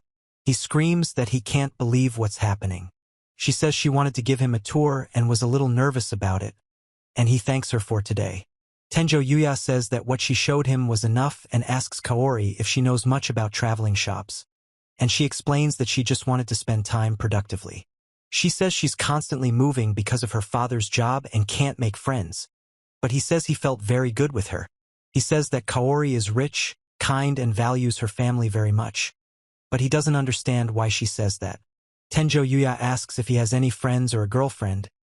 He explains that he has neither friends nor a girlfriend and says that this is the first time he has had fun with someone like this and it was fun. She explains that she understands. He says that if he doesn't mind, they'll see each other later. Then he and the girl notice the boxes falling, and the girl asks if he's okay. Tenjo Yuya says he'll help with it, and the other man explains that it was painful. He thanks him, and the man remembers that this guy is the boy from his previous job in supplies. He says he hasn't heard from her in a long time, and she apologizes for the inconvenience. He is silent, and the man asks if they know each other. Tenjo Yuya says he's seeing him for the first time, but thanks him anyway, and the man explains they have an urgent matter. He tells Kaori that it's surprising that she didn't recognize him, and then asks her to tell him how she recognized him. She explains that she remembered Yuya by her piercing gaze, which remained the same despite the changes in appearance, and she immediately realized that it was Yuya. He tells that because of which he hated so desperately, he was humiliated. He asks what his brother is doing and says that he looks happy. Tenjo Yuya is surprised, and he says that his name is Yuto. He asks what is needed, and the other man explains that he was just passing by. He says that Yuya is a student at an elite school and asks if he will allow him to talk to an ordinary mortal. He says that if we are talking about that day, then she should discuss it with him personally. She calls him Kaori, and the other man explains that the elite has not forgotten about him and he is sure that this man remembers him. Tenjo Yuya says that the guards are already here, and he asks Yuto if he has any questions for him. He explains what he likes. The girl says that's all there is to it. The man says goodbye, but he remains silent, and the girl calls him Kaori-sama. He says he sees it. The woman says that these two are just getting started and they need to spoil their faces a little. And the girl calls Tenjo Yuya and asks to look at a magazine with the inscription Cutie Beauty. Tenjo Yuya says good morning to Maple. He explains that the magazine was on sale, and the girl asks if it's true that he's on the cover of a second magazine, and he explains that it's a different one. He's surprised that the photo with the girl with cat ears is of Tenjo Yuya, and another guy says that they still sell magazines like that and asks if he was a model. He explains that everything was complicated because of the paparazzi who were following him, and she says that he should feel awkward around such a beauty. She says it's the best picture ever. Tenjo Yuya is surprised they managed to take it. Then the girl notices that they are too close and explains that the picture is cool. But she says there's more to them than just friendship and that he won't cheat her. And he's surprised. He shows the phone and says he doesn't know what it all means, then is surprised by what he sees, and she explains that she seems to have misunderstood, and he denies doing such a thing. He says that the details were kept secret because it was personal information. Tenjo Yuya explains that he can't work because it upset him, and he is surprised that the other person is so young and still a student, and the other explains that he is waiting for further developments. He explains that people were watching him, and he says that he didn't know about it and was already petrified, after which the other man reassures him that there won't be a scandal. He says it's cool to have a celebrity friend, and Tenjo Yuya agrees, explaining that it takes his breath away. He is surprised by the word friend, and he explains that he didn't seem to mention it. He says he didn't jump to conclusions and admits it was unexpected for her. And she explains that if he doesn't mind, then everything is fine. He says that Tenjo Yuya has a slow reaction. The girl asks Yuya to take care of them. The guy explains that there is a long way ahead. Everyone is interested in the noise and asks what happened. He shouts that he will call the police, and he wonders what they are doing. He yells at him to shut up, the man yells at him that it's the police, and he explains that until they arrive, he can do whatever he wants. Tenjo Yuya talks about gaining a cheating ability in another world and becoming unrivaled in the real world. He and she ask what is going on and what the bikers are doing here, and he explains that he saw the sign and recognizes it as the Red Ogres. He asks what it is, and Tenjo Yuya explains that it is a locally known criminal group and explains why they needed to come to the school. The Red Ogres explain that they are a criminal group, including Araki and the guys who bullied him. Tenjo Yuya is surprised and the man explains what is happening while several people in uniform stand on the street next to motorcycles. He says Yuto and she is surprised by the name Sora. Tenjo Yuya is surprised that something is happening because of him. He says that there are a lot of bandits in the area and he always keeps himself on guard to avoid getting into trouble. Tenjo Yuya explains that he is fine. A girl notices that he is pale. Another man asks what is wrong with him, and a third man says that the police will be there soon, after which Tenjo Yuya says that everything is fine.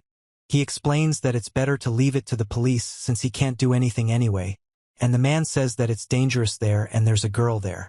Tenjo Yuya explains that she is the chair of the school committee and asks what the school needs, and the man says that Yuto saved them a lot of time. He says that his older brother's sister needs him. She is scared and shaking. She is trying to say something. She says the police will be here soon, and he explains that it won't change anything and asks if people even care. She tells them to go into the building. The man explains that they are currently outnumbered, and another man says that when the police arrive they will have a hostage. She says he better worry about himself. A man with a beard says he remembers the girl he was chatting with outside the store, and another calls her lucky. The girl is surprised. She says they'll get along this time. He says things are really bad. She explains that she shouldn't put herself in danger, and the other girl explains that she can't leave her alone. Tenjo Yuya says that Kaori is in danger. He can't move from fear, even though he has leveled up and become strong, and admits that he is scared. He says he called the police. They explain that everything will be fine, and he explains that he can't do anything and calls the situation disgusting. He explains that he is not very good at sports and is useless in a fight but still had to do something, and the man addresses a group of people. He says he has to do something, explains that Grandpa would never abandon someone in trouble, and she asks if he's okay and tells him to shut up, and he doesn't think this man hated him. Tenjo Yuya explains that since then he has become more confident, leveled up, made friends and defeated many tough creatures. And the woman explains that she immediately recognized him by his eyes and penetrating gaze. She says that if Yuya feels bad, he can go to the medical center, and he explains that he used to be more confident in himself than he is now. Tenjo Yuya explains that he will make them apologize this time, and the others say that they are already on the 4th floor and notice that he is fine. He tells Kaori to stand behind him and then attacks the 2 men with her. He says he can do whatever he wants to this goldfinch and asks him to hurt him, and the other one screams that he'll smash his face and put him in his place. Tenjo Yuya shouts his name as he uses the precaution technique to deflect the enemy's attack. He explains the analysis and the other man shouts that he will not allow it to be evaded. Tenjo Yuya says he'll try to hit them less. The crowd cheers in support, and Choco Mikado explains that sheer force is irresistible and delivers a powerful blow. He shouts that he always works, and the man is surprised. He shouts and asks everyone to move away from this guy, and his subordinates call him boss. Tenjo Yuya explains that he is about to find out who the Red Ogres are and hopes that he won't die prematurely, and the man says that at Yuto's request he will finish him off. He explains that he is starting to get used to his opponent's speed, and he explains that this guy is different from the others and asks if Tenjo practices martial arts, adding that he recently read about it in a book, after which he shouts that he will crush him. He yells that he'll blind the idiot and throws powder at Tenjo Yuya, who tries to deflect it. He shouts to come closer, and the other one explains that he was hoping for a fair fight with bare hands. He explains that people use weapons in feints, and Tenjo Yuya talks about finding weak points during a fight with an enemy. He shouts that this will be a lesson to him, then he stands over his defeated opponent, and another man explains that it is difficult to fight people. Tenjo Yuya explains that the police have already arrived and the situation is under control. The police are demanding that she get in quickly, and the woman is screaming at him to let her go, "You bastard." He explains that they are red ogres and she says that they are. Tenjo Yuya says thank God, and a man screams that he did something as two men lie on the ground after being hit by a car. One says he's the best boss, another orders him to be punched, and a third calls on everyone to follow him. He screams that Yuto is a bastard and that it's all his fault. He screams for him to stop, and Tenjo Yuya explains that if it weren't for his idea, nothing would have happened, and pushes him away, and he says that he never asked for this. The girl screams, "Let go of Yuto," and says, "Don't do it." And Yuto asks her to stop. He yells at her to shut up and she yells back. He screams that both are guilty and he will finish them both off. But he refuses in horror and does not believe what is happening. He's yelling at people to get the cops and stop it, and the cop is telling them to calm down and asking who this man is. He screams that it's useless, they're out of control, and asks them not to do this, and the man orders them to die. Tenjo Yuya says let go while holding the man by the throat, and the other man reacts with surprise at what is happening. He screams that he doesn't understand where he gets so much strength from, clenching his fist. Tenjo Yuya yells that he's always working, then watches silently as the man coughs, then asks Yuto if he's okay. He screams that he is a damned older brother and asks why this is happening. Tenjo Yuya says he's a fucking older brother. The man screams that now they don't even notice him, and decide everything here and now, and he says disappear, while he has not forgiven Yuto and the others, and dark thoughts creep into his head. Tenjo Yuya says he can't abandon his siblings, explains that's the kind of person he is, and the other man admits defeat. The building suddenly opens up to awe. Tenjo Yuya is surprised, and two students explain that he's cool and that it's good that he's okay. He asks Kaori if she hurt herself and if she's okay, and he's surprised that the new guy only hit her once and invites her to join the scout club. She says that thanks to Yuya he is so happy, and he explains that he is also very happy. At this time two guys call Yuta brother. He says that he has been making fun of his interlocutor for so long and is surprised why he is like this. He says that the person he is talking to is his younger brother. Tenjo Yuya says that he experienced a lot of pain and did not understand why he was treated this way, and also suffered from an inferiority complex, seeing how others were treated, and cannot forgive the ridicule of his grandfather. He explains that family members should help each other, and she says that this is what she thinks is right. Tenjo Yuya screams and tries to say something, the girl cries and sobs, and he explains that he is apologizing.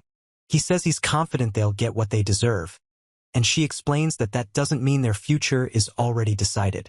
She says it's great, and Tenjo Yuya explains that he's been through a lot of pain because of those two. He says that there was a lot between them and he can't forgive them everything, and then explains that this is all him.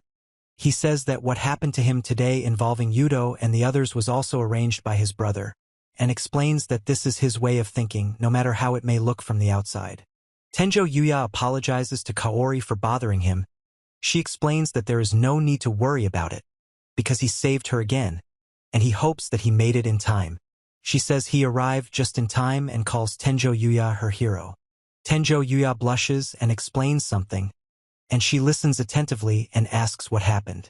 He says that he was lonely all the time and thought that he had nothing. He says that he went to another world, thinking that only there he could feel peace of mind, and the others listened to him. He says he made a mistake, but after leveling up he met some good people. Tenjo Yuya reveals that leveling up has changed his life and it looks like things are just getting started. The dog is barking. In the audience chamber of Arceria Castle, a man stands before a throne on which another man sits. He says he did a good job and orders Owen to raise his head, and Owen replies, "Yes, Your Majesty."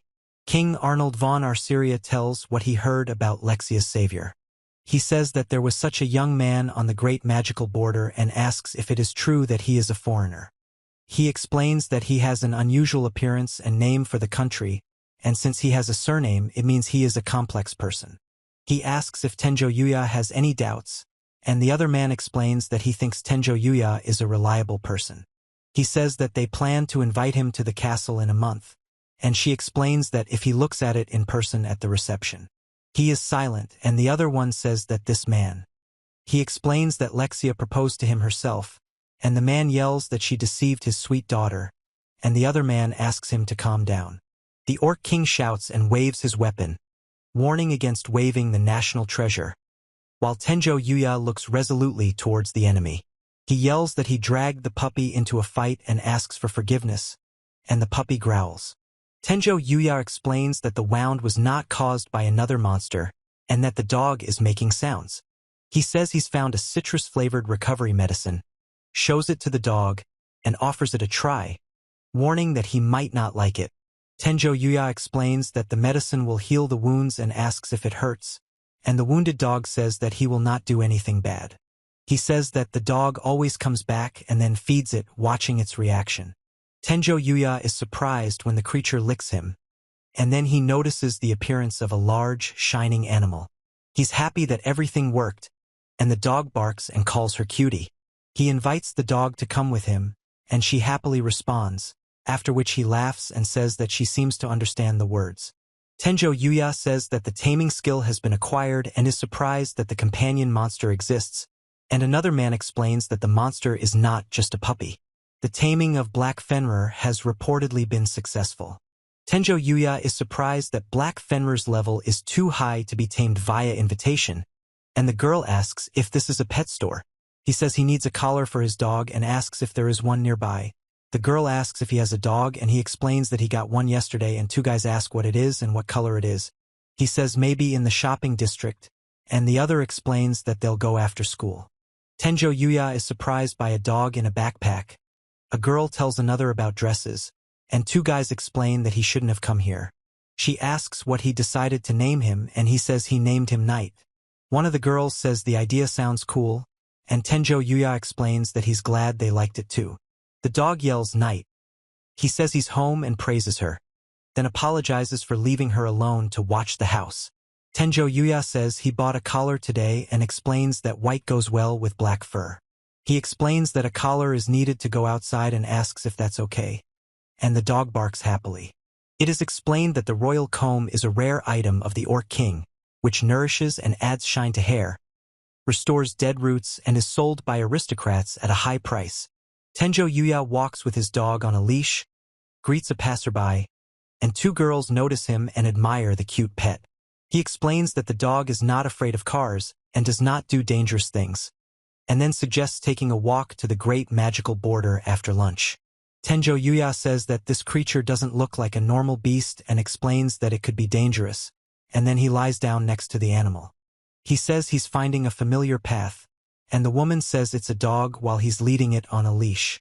He says there are more people than before, and she explains that maybe it's some kind of popular place.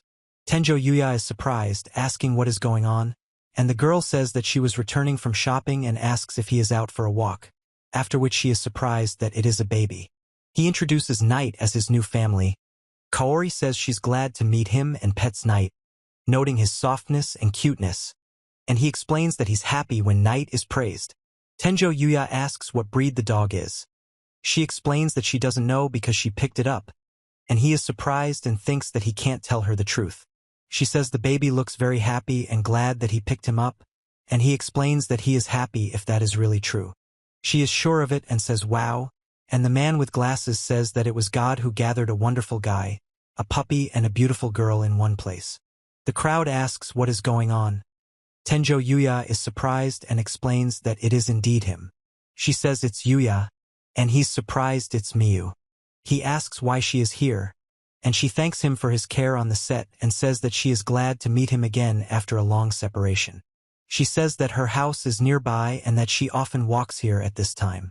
She says that this man is Tenjo Yuya, and he explains that they had a joint photo shoot in a shopping mall with Miyu-san. She speaks to Miyu-san.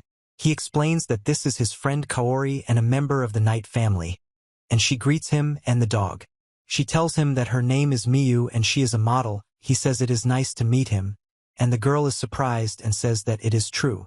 She asks Tenjo Yuya if he often walks here. He explains that since Knight appeared and thinks it will continue like this, and she smiles and says that's how it is. She is silent. He says that he will go and says goodbye to Kaori-san and Knight, and she is surprised and says wow. Tenjo Yuya says that he didn't expect to meet Mia-san in such a place and is surprised, but he forgets to say that he saw the magazine. He says that he felt lost during filming, but Miyu-san was very kind to him, and the girl asks if he has a girlfriend and notices that he and Miyu-san are close. She says that then maybe they are dating. Tenjo Yuya says that Miyu-san is a wonderful person and that he is not right for her. And she explains that this is not true, is surprised by déjà vu and says that they met by chance. He explains that there is nothing special, the man in the hood is silent, and the dog is growling.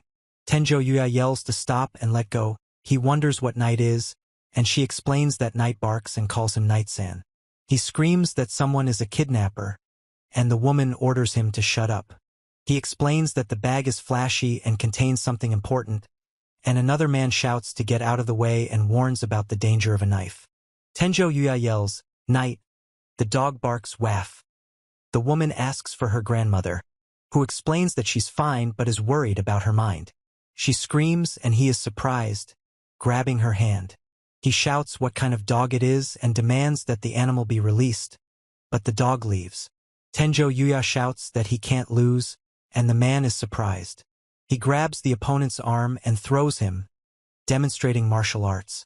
He thanks his grandmother, who explains that she is happy to have the bag her grandson made for her back and asks if she is okay. Tenjo Yuya says grandfather, addressing the man sitting on the floor.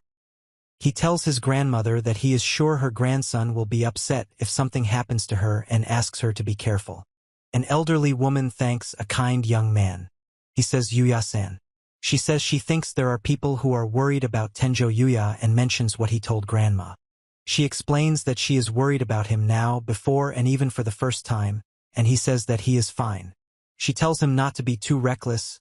Tenjo Yuya apologizes, and he thanks her and asks to look at Night, who is barking. He says that with Night's arrival, exploring the other world has become more fun, and explains that they are safely exploring the great magical frontier while leveling up. It is said that the deeper you go, the more likely you are to encounter monsters with high stats, using the example of a crystal deer with a level of 630 and powerful stats. Tenjo Yuya says that it is a crystal deer and suggests that he can keep it, while showing the parameters of intelligence and luck. He asks what to do with the situation, and he notices that this species uses magic. He says that even though he used camouflage, he was noticed and the deer is surprised. Tenjo Yuya says that the opponent is not ideal as a high-level opponent, and he and his beast attack the enemy. He screams while attacking with a fireball that hits the enemy and he says it's hot.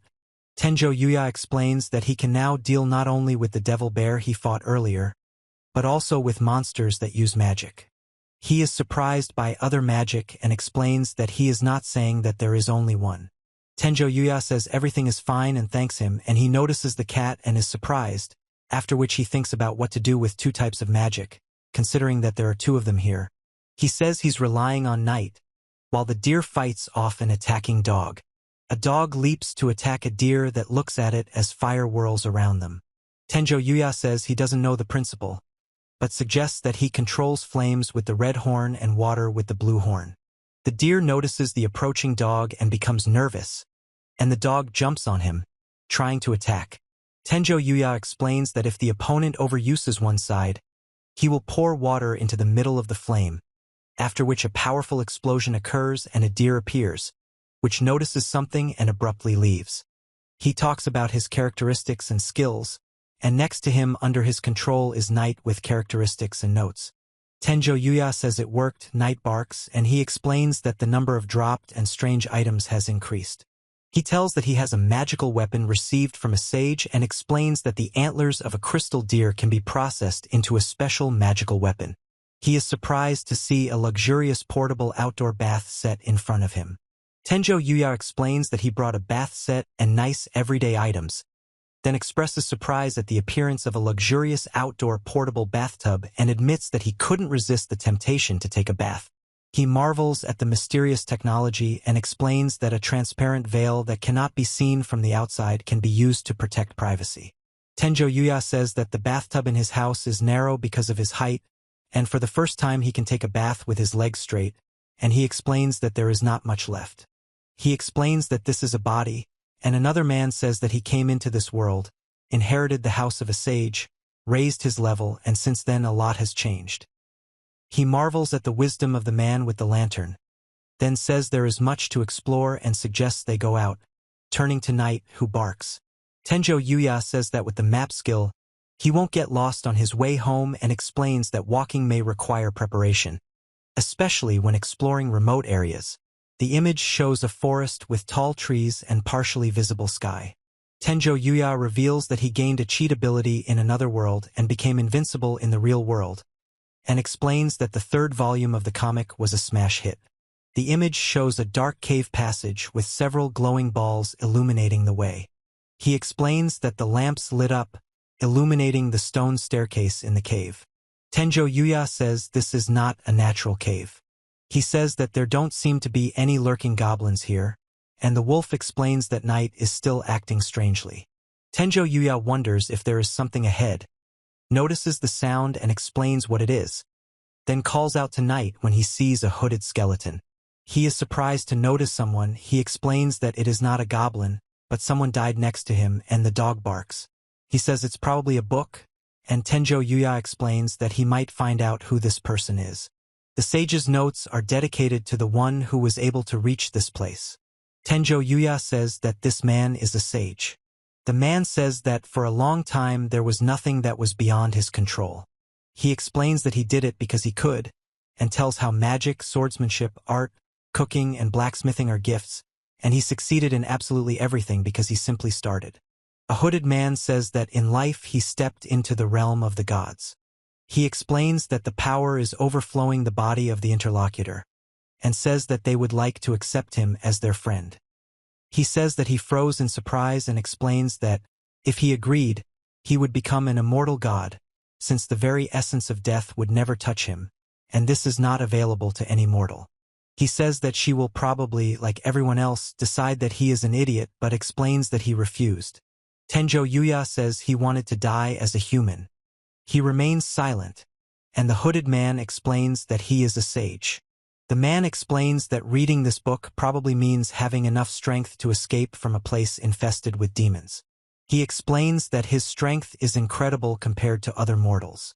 She tells that she will eventually scare people around Tenjo Yuya and what happened to her.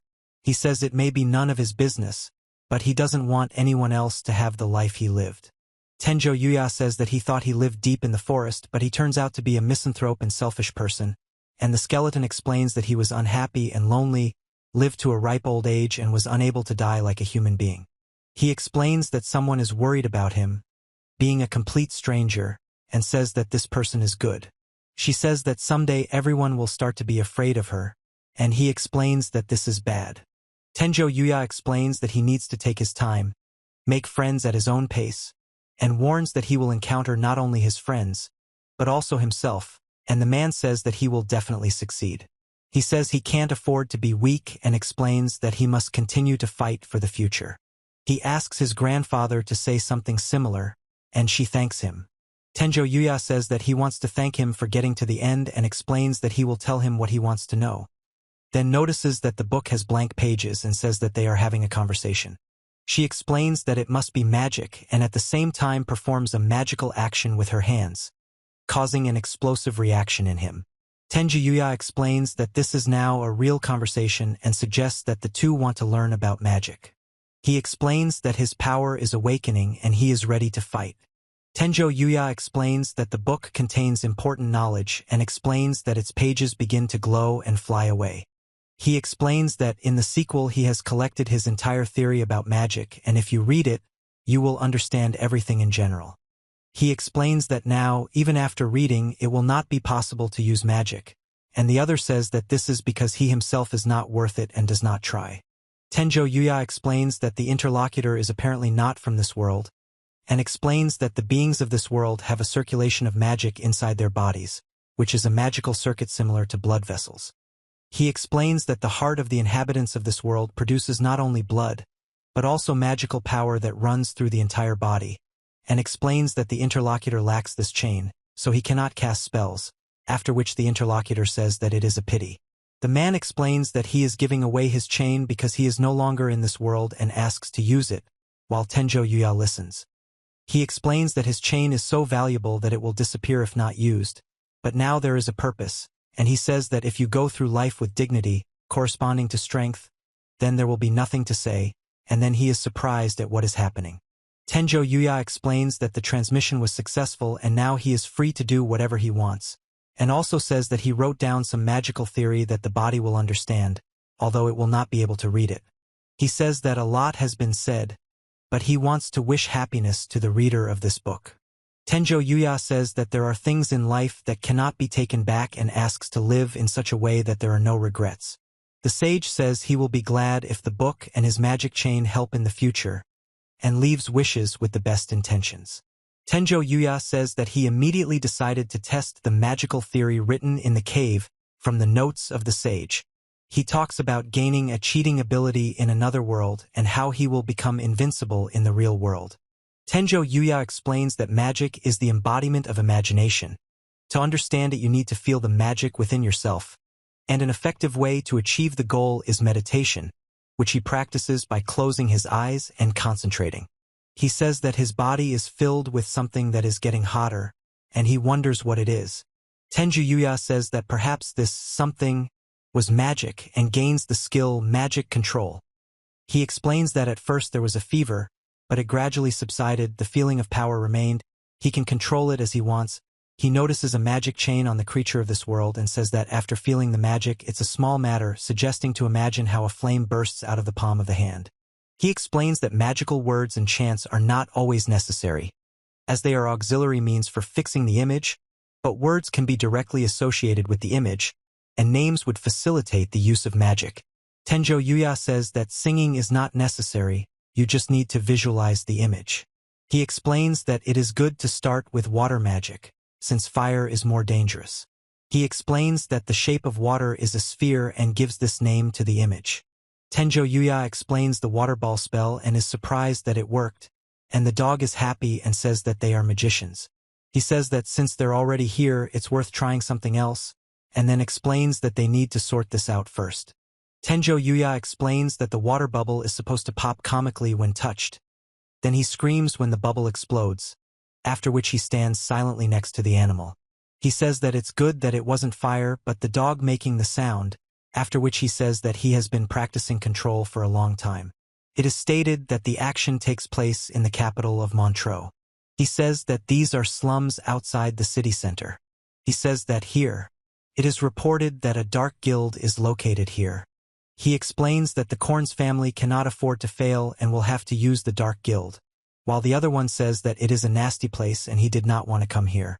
He asks for an investigation and the murder of the subject, and the man explains the contents. The man explains that this is a list of available people. Tenjo Yuya is surprised, asking if he is available, and the man says that he is lucky since this guy will come now and he is quite in demand. He says he's here and the other one says he's taking it now and asks if it's okay. Tenjo Yuya screams and runs along the pier, tripping and falling onto the boards. He says he can't reveal his face and explains that it's because of his past and the need to hide. He speaks of, and Tenjo Yuya is silent. He asks if the other man is a bounty hunter, and the other man is surprised and confirms this when the other man asks if he has an order. Tenjo Yuya says he doesn't understand what's going on, and the other man remains silent and taps his fingers on the table. He explains that he cannot afford to be weak and that he must continue to fight no matter what. He says that this is enough as a personal introduction, and the other one screams in fear. The mercenary explains that his name is the bounty hunter. He says he's not interested, and Tenjo Yuya explains that it's enough for him to pay him. He says he has a favor to ask of him and explains that hiring him requires a good deal of money, and the other one replies that he knows but wants to kill one person. He explains that the latest rumors are mentioned here, and Tenjo Yuya says to look at this first. He says, oh. Lexia says she wants to take a month off and will diligently carry out her duties and study, and Tenjo Yuya explains that he has no intention of running away and is worried about her. He explains that he is not an observer, but only an accompanist, and asks to remember the need to be alert at any time of the day, since the attackers have not yet been caught and there is no threat to personal safety. Tenjo Yuya says that if the girl's face looked like Yui's, it would distract him from his thoughts, but she explains that this is impossible and is surprised. He says he will keep an eye on Lady Lexia. She laughs and thanks Owen for the motivation, promising to try her best. He says he's heard a lot of disturbing stories about the Dark Guild and places like that, and hopes everything will be all right, then explains that all the attackers died. He asks to kill the princess and promises a double reward for information about the savior, explaining that only the princess survived despite the weak security, and Tenjo Yuya understands the situation. He explains that the aristocracy's showdowns are complicated and that trying to win the favor of the first prince is just a guess, and he is surprised and asks how he even moves in high circles. One explains that the appearance of aristocrats is always neat, while another asks whether a bath is a luxury only for the rich. He explains that rumors about the first prince and his entourage are well known, and the other man says that he will take on the case and demands an advance payment of 500. He remains silent, and Tenjo Yuya asks if he has left. Chapter 17 begins, titled Meeting in the Forest. She screams and repels the creature's attack, then says that she received an order and went here, and the man explains that the princess will soon visit the great magical border for the second time, and asks to be there at that time, after which she explains that the place turned out to be disgusting and beyond expectations, and also talks about preparing for. She explains that the water here is very cold, and another woman says that she is used to this temperature and swims without problems. She says it's good that there's water here and explains that she can't think of luxurious baths, but is grateful for the opportunity to wash away all the dirt and blood. He watches a woman standing against a wall as several goblins jump down on top of her. He says that he is having a very difficult time and is breathing heavily, and next to him a house in the real world is shown. He is surprised to hear barking, and Tenjo Yuya calls out to Knight, asking him to listen to him. He explains that there is a limit to exploring the magical boundary on foot, and so he thinks about magic that allows instantaneous transport over a distance. Tenjo Yuya says that something is somehow dangerous, and he explains that teleportation, gravity, transport and flight are impossible due to the lack of a normal road and the risk of getting stuck. He says that although it is a problem, nothing can be done about it, then explains that it seems he is in another world to have fun. He is surprised and says that it explains the process of orientation, door opening and movement. Tenjo Yuya explains that he can teleport where he needs to go without having to think too much, then invites Knight to come along. He explains that they are very close to the exit of the great magical border and this is the place of their next meeting, and on the map he explains that with the help of this magic one can only get to places where he has already been, and in the future the number of visited places will increase. Tenjo Yuya hears the sounds of a struggle and asks what happened. He explains that they need to run, and the others quickly run away through the forest. She says that they have no end and is surprised by the attack on the girl. Tenjo Yuya explains that he must help in any case and asks what Knight is while the dog growls. She screams and fights off the attacking zombies that are trying to grab her. Tenjo Yuya says he'll help now and notices that the goblin's arm has flown off, and he explains that she's not just defending herself, but fighting. He explains that she doesn't need help, and if he uses magic or a spear, he can hit her. She explains that one elite goblin can be dealt with, but when there are many of them it is difficult, then screams about a trap when a man attacks her, after which she falls into a pit and ends up lying on the ground. He says he can't move, and the other explains it's because of the poison. He screams that he can't take it anymore and explains that it's not his fault. The heavenly whip's effects are explained. Tenjo Yuya says she is conscious and he takes her to safety. He says that she has come to her senses and asks if she is okay. Tenjo Yuya asks him not to move and apologizes for moving him under the tree. The girl is surprised that he was able to deal with the elite goblins alone and asks what he did, and the victim explains that she was indeed attacked by a pack of goblins. She is surprised that it is visible he is screaming, and she is panicking and asking what she should do now. Tenjo Yuya asks him to drink the medicine first to heal the wounds and prevent him from seeing, and she says, He is surprised that he has never seen such packages, asks what is written here, and wonders if it heals wounds or is it poison. He explains that he will try it first and says that it is not something bad, and she says that she will try to keep the bottle as far away from her lips as possible and on the other side. She says she'll have a drink and explains that if he wanted to do something to her, he would have done it while she was unconscious, and he's surprised.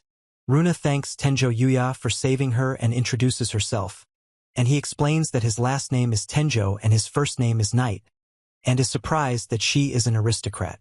Tenjo Yuya asks what they were doing here, and the girl explains that she was going to kill the princess and cannot tell him the truth. He explains that it is a training session, and the other one is surprised that the training is taking place in such a place. Tenjo Yuya says that he came from another world and that he shouldn't tell her the truth, but she explains that it's not good here and asks what he's doing on the border. He says it's a training session, but he's surprised and asks again what it is. He says he doesn't think anyone here can train anything. Tenjo Yuya asks Runa if she plans to continue training here, and she explains that this is a commission training and it is better to do it in a safe place. She explains that if they attack in packs, it is not safe to go alone and adds that alone. Tenjo Yuya asks if he's finished, and she offers to let him join her training for a short time. He explains that he needs to be here for a while, and she says that she is also practicing and offers to practice together, despite the danger. She says he is more than capable of defeating a pack of elite goblins and wants to train with him. Tenjo Yuya says that he is afraid to leave her alone. He does not know how long it will last, but he agrees, and the other man explains that the wounds have healed. She needs to regain her strength. She says she'll wait for you tomorrow, explains about training together, and asks to switch to informal conversation. Tenjo Yuya says he will improve and thanks Runa. She apologizes for the sweat and dirt, and he says not to worry about it. She says that even though he isn't worried, she can't help but be worried. Tenjo Yuya suggests taking a bath, and she is surprised and asks to wait. He explains that the bathtub is meant for this, and she is surprised that the bathtub is not a luxury for the rich and asks for confirmation of this. He explains that he got the item from the crystal deer, another asks if he killed it, a third says that the bath can be made invisible from the outside and not worry about evil spirits, and a fourth shouts that it is not a problem. He says that if she doesn't mind, he and Knight will be outside as security, and she explains that the water is hot. Tenjo Yuya tells Runa that enemies are coming for her. Runa confirms, and Knight orders the dog to bark and attacks the enemy. The woman explains that she attacks with a spinning spiral while the dog jumps and she prepares to attack. Tenjo Yuya says that he can now defeat elite goblins without any problems, and she says that she couldn't have done it without him and Knight, and that the goblins had a whole squad. He says thank you, she replies yes, yes, after which the animal runs away. He says he is glad to have a friend who will support him in battle, and explains that Runa takes training seriously. Training has improved her physical abilities, and clumsiness is a thing of the past. She approaches Tenjo Yuya to ask for permission to take a bath after today's training. He says of course, and explains that she apparently has taken a liking to taking a bath and does so every day after her workout. Tenjo Yuya explains that it will be fun and pets the cat, and the man is surprised and says something, then laughs. He asks Runa if she accidentally hit her leg. Tenjo Yuya says that it's better this way and asks if she's sure she doesn't need the healing juice. She explains that she's sure, adds that it's nothing serious, and explains that she can't rely on the expensive healing juice. He says that he is just a burden to her, and he listens. He explains that one must hide one's weakness, otherwise it will lead to even greater dangers. She says she did everything to survive, hiding her gender and using her powers to kill opponents, and desperately fighting for her life. He says he was nicknamed a bounty hunter and realized it was the only way of life he knew. Tenjo Yuya says he doesn't consider her a burden and explains that he worries about her. He says I do, and she is surprised. Tenjo Yuya says he's tired, and the girl explains that she has chills. He is surprised, and she explains that she cannot say why this is happening. Tenjo Yuya asks if she eats jerky, and she explains that it's important for staying in shape. She explains that she usually eats fruit from the trees, but doesn't think about touching it in the demon's lair. And he explains that he's never seen such fruit and doesn't know if it's edible. Tenjo Yuya says he might be able to determine. He explains that the mushrooms are poisonous, and the girl is surprised and follows him into the cave. Tenjo Yuya explains that he can control fire, and she says that it is dangerous. Then he confirms his readiness, and together they summon many fire fish. He explains the process of preparing the dish, and the girl is surprised, looking at the served food and the cooked meat. Tenjo Yuya and the girl notice the monster approaching, and then he and she repel its attack.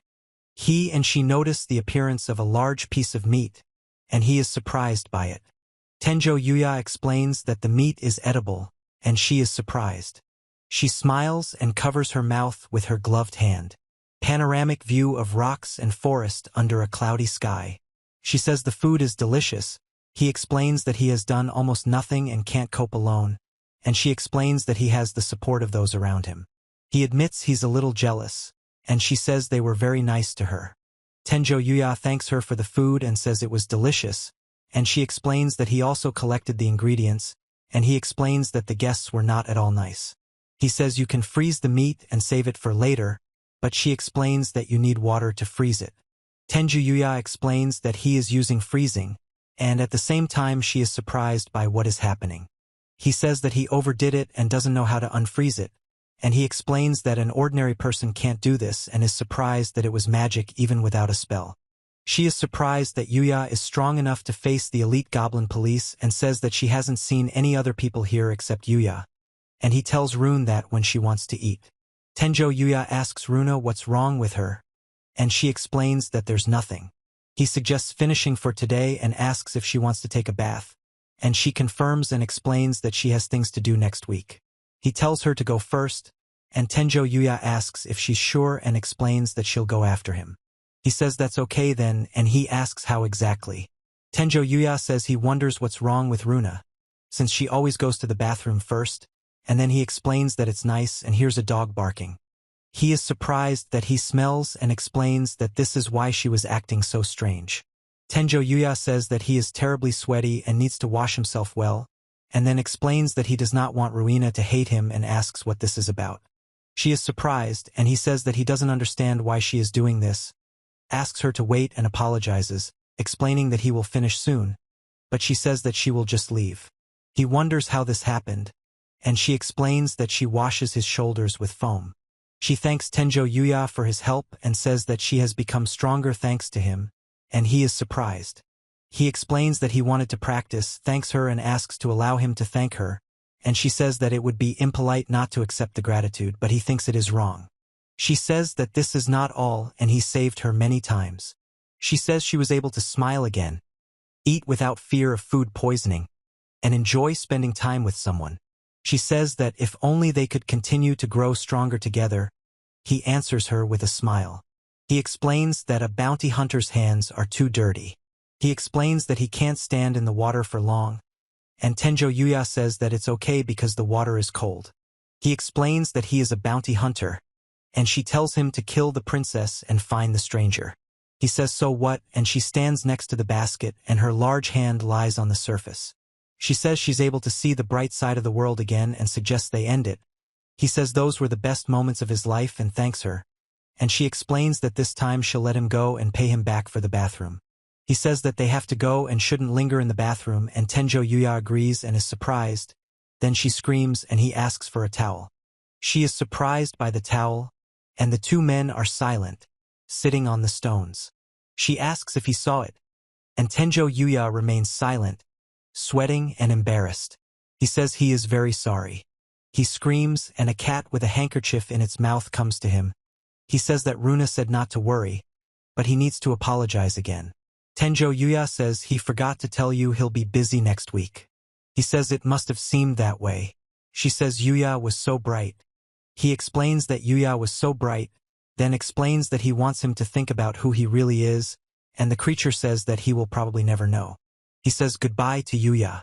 Tenjo Yuya talks about his inhuman fire powers, and the girl and he listen while two men carry groceries and prepare to eat. Ms. Sawada, the class teacher, tells them that the long-awaited school excursion will be next week and asks if the children are ready.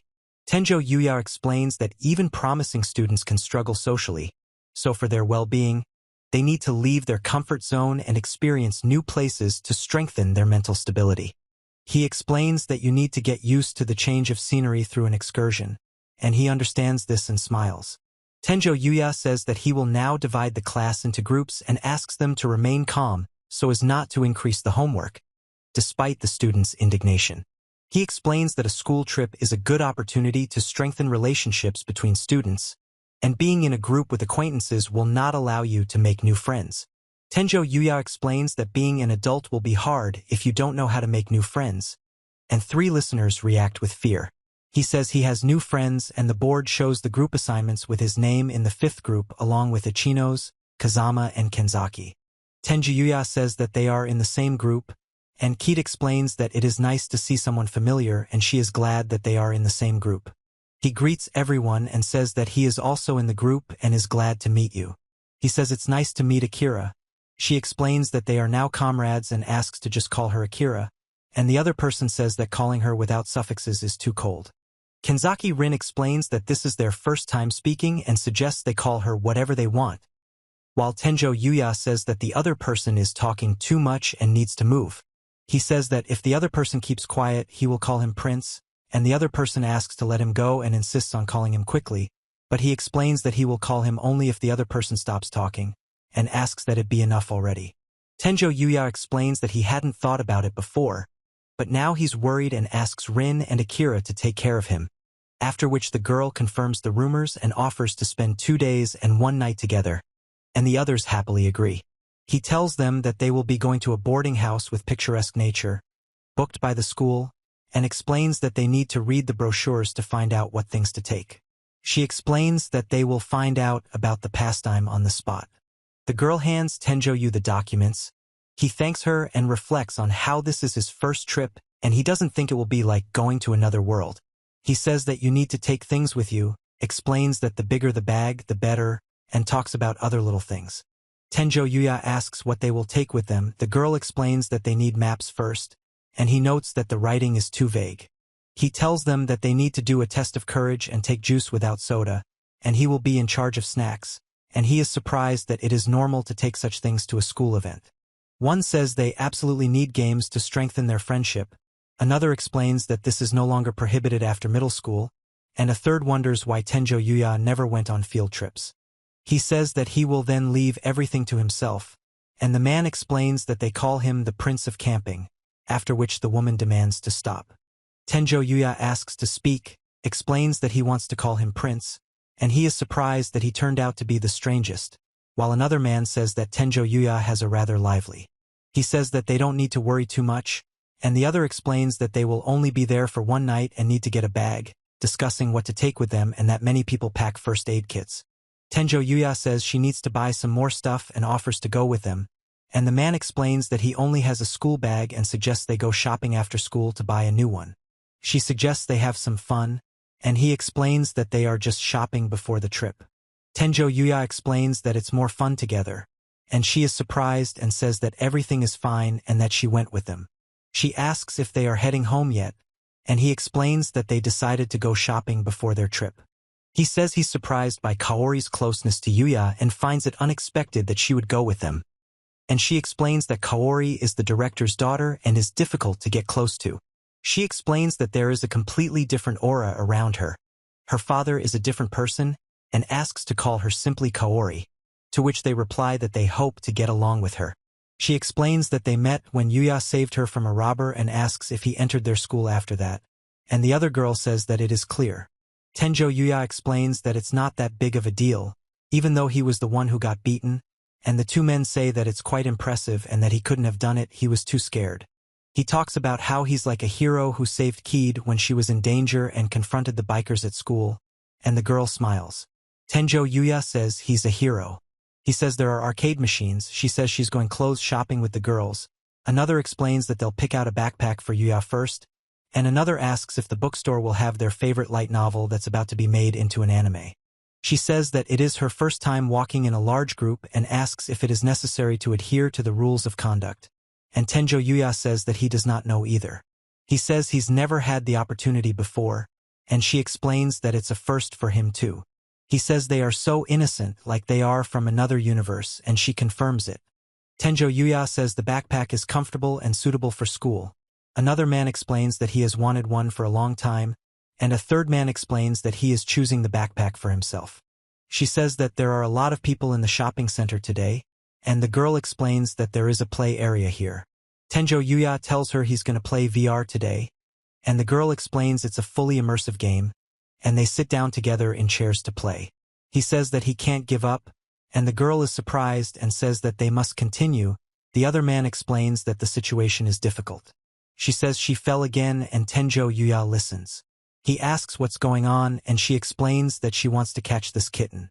Tenjo Yuya says that it's so difficult and decides that's enough for today, and he explains that since he's here he might as well try, and she explains that it's actually quite difficult. He explains that he needs to press buttons to make the crane move, and two men say that he is going to pull something out and ask him to try. Tenjo Yuya explains that precise movements and keen eyes require weak points, which he has discovered, after which he deftly grabs the toy, and the girl admires his success on the first try. He says he is passing on the toy. He is surprised that she can actually take it, and she explains that he pulled it out himself. She thanks him and explains that she will cherish it. He says that they played well and the others sit and stand nearby. Tenjo Yuya says he was incredible, the girl says he broke the shooting record, the boy explains Shingo was a great taiko player, and the man explains that the main thing is to remember what to do. He asks Kaori if she's okay, and she apologizes and explains that she's probably tired. He says that he couldn't handle it. She is surprised that she never thought that walking in a large group would be so much fun. The girl explains that these brands are cute and affordable, and another says that she has already been here with a friend, after which one suggests going up to the upper floors, and the man says that the girls take a long time to shop and the other notices that they have left. He says he'll walk around for now too. She agrees. He asks if she has any ideas in mind. She answers well and says that there is something in her coupon app. The man explains that girls really do spend a long time shopping, and Tenjo Yuya puts his head in his hands after 2 hours. He says that they are meeting here and they will probably come soon. She says that the toy is a gift and explains that it is a symbol of their friendship. Tenjo Yuya says that she asked if she wasn't happy about the gift, and the girl is surprised and explains that it's not like that and doesn't understand what he's talking about.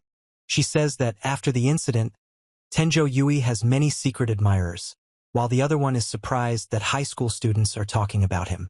She says it was really cool, and the other one explains that he still jumped from the 4th floor and got into a fight. She says that he always comes to her aid when she needs it and explains that isn't this a common thing, and the other one remains silent. Tenjo Yuya apologizes for the delay, and the girl welcomes his return and says that they need to hurry to the guys, because they have been waiting for a long time. 3 girls notice smoke and are surprised, and he and 2 guys explain that a fire has started. Tenjo Yuya says there's a fire, and the other man wonders why the alarm didn't go off. The crowd is shouting that there is smoke coming from the upper floors and that they need to run, but the woman explains not to push and to stay calm. Tenjo Yuya asks if the man is okay and if he knows where the fire started, and the man explains that he thinks the fire started in the gaming room. He explains that if he remembers correctly, there is a games room on the 3rd floor. Tenjo Yuya says that things are bad, the girls are not picking up the phone, and orders Kaori to go up higher and then shouts, demanding that she come back. He explains that the higher he goes, the more smoke and heat there is, and at the same time he climbs the stairs. Tenjo Yuya explains that the situation is worse than he thought, and if it continues, he will need to use water magic to counter fear and mental attacks. He explains that the water ball is not suitable for attacking, and that he will envelop himself in water for protection, after which he explains that he will now be able to pass and better focus on detecting the presence of Kaori and the others, rather than putting out the fire. He says that there is no one nearby, explains that everyone was able to get out of here, and tells them that they need to go up to the next floor. Tenjo Yuya finds 3 unconscious people and shouts their names, then explains that the others are still alive, and the girl confirms that one just passed out. She says that people need to be pulled out of here because of the smoke. Another one is surprised how to do this. The 3rd one explains that she has to cope with carrying 3 people through the burning floors. He explains that there are no more people left in the building. It will no longer be possible to use the stairs. He used water. He says that his friends are still inside, asks to save 3 girls and a guy, and the man warns it is better to leave from here against the backdrop of a burning building. He tells them that if they don't get out of here soon, it's the end, and he explains that he spent quite a lot of mana. He explains that the shortest and fastest way is right here. Then a wind barrier appears, after which people notice a man coming out of the building and order him to carry a stretcher, asking if everything is okay. They explain that the fire was successfully extinguished, no one died or was injured, the cause was damaged wiring in the gaming room, and the alarm did not work, which is why the consequences arose. Firefighters explain to Tenjo Yu that in such situations you need to immediately evacuate to a safe place and not approach the fire. and he apologizes for the problems caused.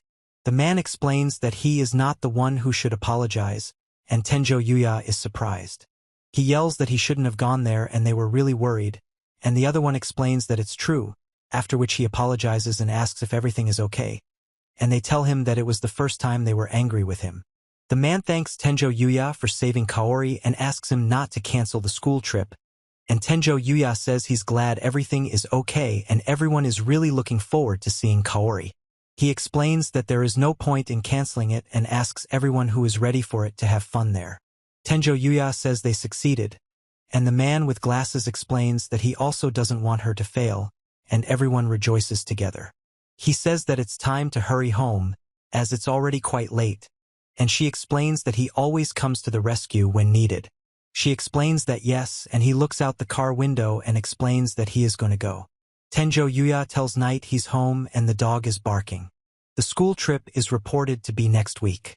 An announcement of the 4th volume of the manga is presented against the background of the bus, indicating the authors and the release date. Tenjo Yuya rejoices after winning a game, while a man with cards objects, a woman, and he look at them. 2 men talk in the back seats of a bus. He screams that he can't win because he's a prince. He and the girl explain that it's written all over his face, and the girl admires Yuya, who's back in first place. Tenjo Yuya explains that it was probably just luck, but she is surprised and says that it is impossible to talk about it. He says it's a scam and explains that it is. Tenjo Yuya explains that thanks to such powers he has the opportunity to help everyone. The girl says that she is sure that Akira-kun will be popular among older women, and the other guy asks him to calm down and says that he is offended. He says everything seems to be fine. Tenjo Yuya explains that he didn't mean to stare like that, and she is surprised and pulls away. He is surprised by the size of the building, and he tells her that there are hot springs here, and they discuss staying here. She asks if everyone is here, and he explains that he can't believe they will be settling in a place like this, as expected from their school. She explains that this is only for staff and tells them that they will have practical training elsewhere. She is surprised, he says something, and Tenjo Yuya watches silently. She says the trip will be good for them, and he explains that you never know what you might encounter. He explains that they will give you a minimum survival kit, that you only need to last 2 nights, and advises you to use the hot springs. Tenjo Yuya says he heard something like a field trip, and the students are surprised that it's not just a field trip, and the girl asks the teacher what about food. He explains that this is school territory so you can do whatever you want, and that you will have to get it yourself. Tenjo Yuya says he's never caught a fish before, and the other explains that they won't be able to determine what's edible and is surprised that there won't even be any food. He says the main thing is to try, explains that everyone starts somewhere and that they will learn from their mistakes. Tenjo Yuya says that the student's success greatly influences her bonus and that this is the real goal.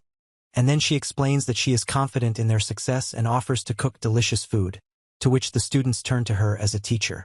He says that they will be checking the food for cooking and collecting edible fruits. She explains that Yamakawa will be the teacher on duty and warns about being careful with injuries and poisoning, and he asks her to rely on herself. Tenjo Yuya says that the tent is finished. He and the girl decide to go fishing. Another girl suggests finding vegetables, and a third man assures that the camping prince will take care of everything. She is surprised. He tells her that they came to the river, and then explains that many did the same. She says that it is difficult to fish with such a crowd and suggests going back, and he agrees. She says that everyone is going there and he calls to go here, asking Yuya. She is surprised that the water looks like an ice hole, and he says that the fish can swim away. He says he'll try, but she explains that fishing in shallow water is inconvenient and a bucket won't work. He wonders what's going on and Tenjo Yuya yells what he's doing. He explains that if the fish were monsters, they would have already swum away. But since they are ordinary fish, he can approach them without revealing his presence. Tenjo Yuya shouts that he managed to catch a fish, and 3 onlookers are surprised. He shouts that it's impossible, and the men explain that he acts so fast that they don't have time to blink, and they say that he is not human. He is surprised and asks if they can do it, and the other one explains that they are studying ninja and invites them to join the fishing club to teach them. She tells Yuya-kun to throw the fish into the bucket, and he confirms that he understands. Tenjo Yuya explains that there is no poison or parasites in the water, and she says it's probably safe. Then he laughs and says he was just trying, and she says you can catch it with your bare hands. She laughs and says that he said the same thing in gym class, and he is surprised and explains that he doesn't have an ounce of common sense. She asks if they'll catch enough for everyone. Tenjo Yuya says he'll take a bucket, and he confirms that it's no problem. She says welcome back and asks how it went. The girl is glad that he is amazing, and he is surprised and asks what happened. Tenjo Yuya explains that there is no need to lift him because he almost died from fatigue, and the girl is indignant at being brazenly used, and they remember how everything was fine at first and they adapted to collecting ingredients. He says that the test consisted of unknown roads and dangers. Then he realized that this was the end for him and even saw a bear on his way. He yells that they should have shown the mushrooms first, and she says that they are terribly worried about Smiles, and he explains that as long as she smiles, everything is fine. Tenjo Yuya says there are no serious injuries or poisoning, and the man explains that everything is fine, and the two discuss whether there was a bear. He says that everything is fine now, and then suggests finding a nurse, perhaps teacher Yamakawa. Tenjo Yuya says that he can't believe what's happening, and the girl and the man are surprised by what they heard. He understands that Yuya didn't know and considers the situation hopeless, and the others explain that the teacher is not a bad person, just a little unusual, and everything is fine. Tenjo Yuya explains that he hasn't thought about practical training and says that the class is doing SOSO, and the girl calls him by name and asks about the class's progress. She is glad that he is doing well. He says that they have collected a lot of things, and explains that he meant his condition at that time. Tenjo Yuya explains that everything happened because he invited her and asks him to forgive her for having to go through this. And she is surprised that she did not thank him properly and says that he is fine and healthy.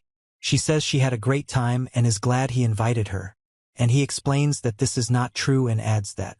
The man says they're done checking. Kaori says she understands, and Tenjo Yuya says goodbye and sees her soon. He asks if Kaori is that close to Toyakuen. She explains that they are good friends, and she is surprised.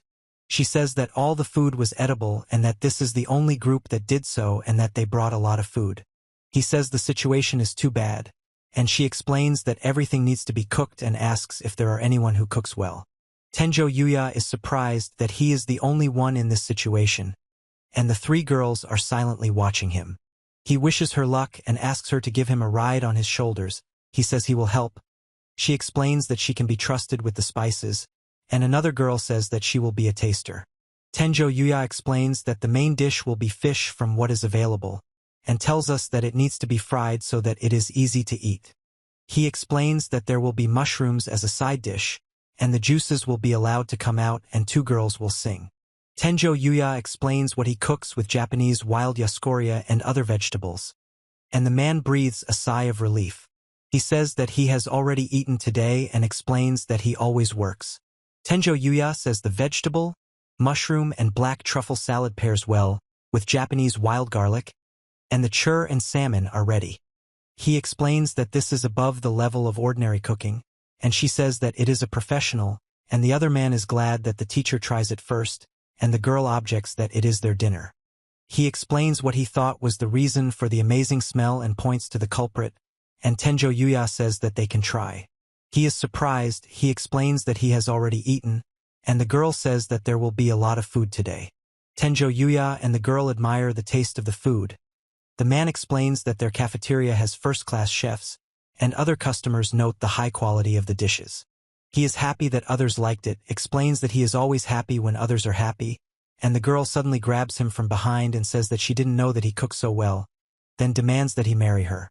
Tenjo Yuya explains that she is an adult and can drink and get married. The girl complains about constant problems. He asks if they are drunk, and she screams that they are not and resists when he asks if she agrees. He explains that the thing is in the trash. The man says that it doesn't seem to be his or Kazama's, and the girl is surprised and says that this is her bad news. Tenjo Yuya laughs and says that he won't let him go, but she gets indignant and pushes him away, promising to wait until he grows up.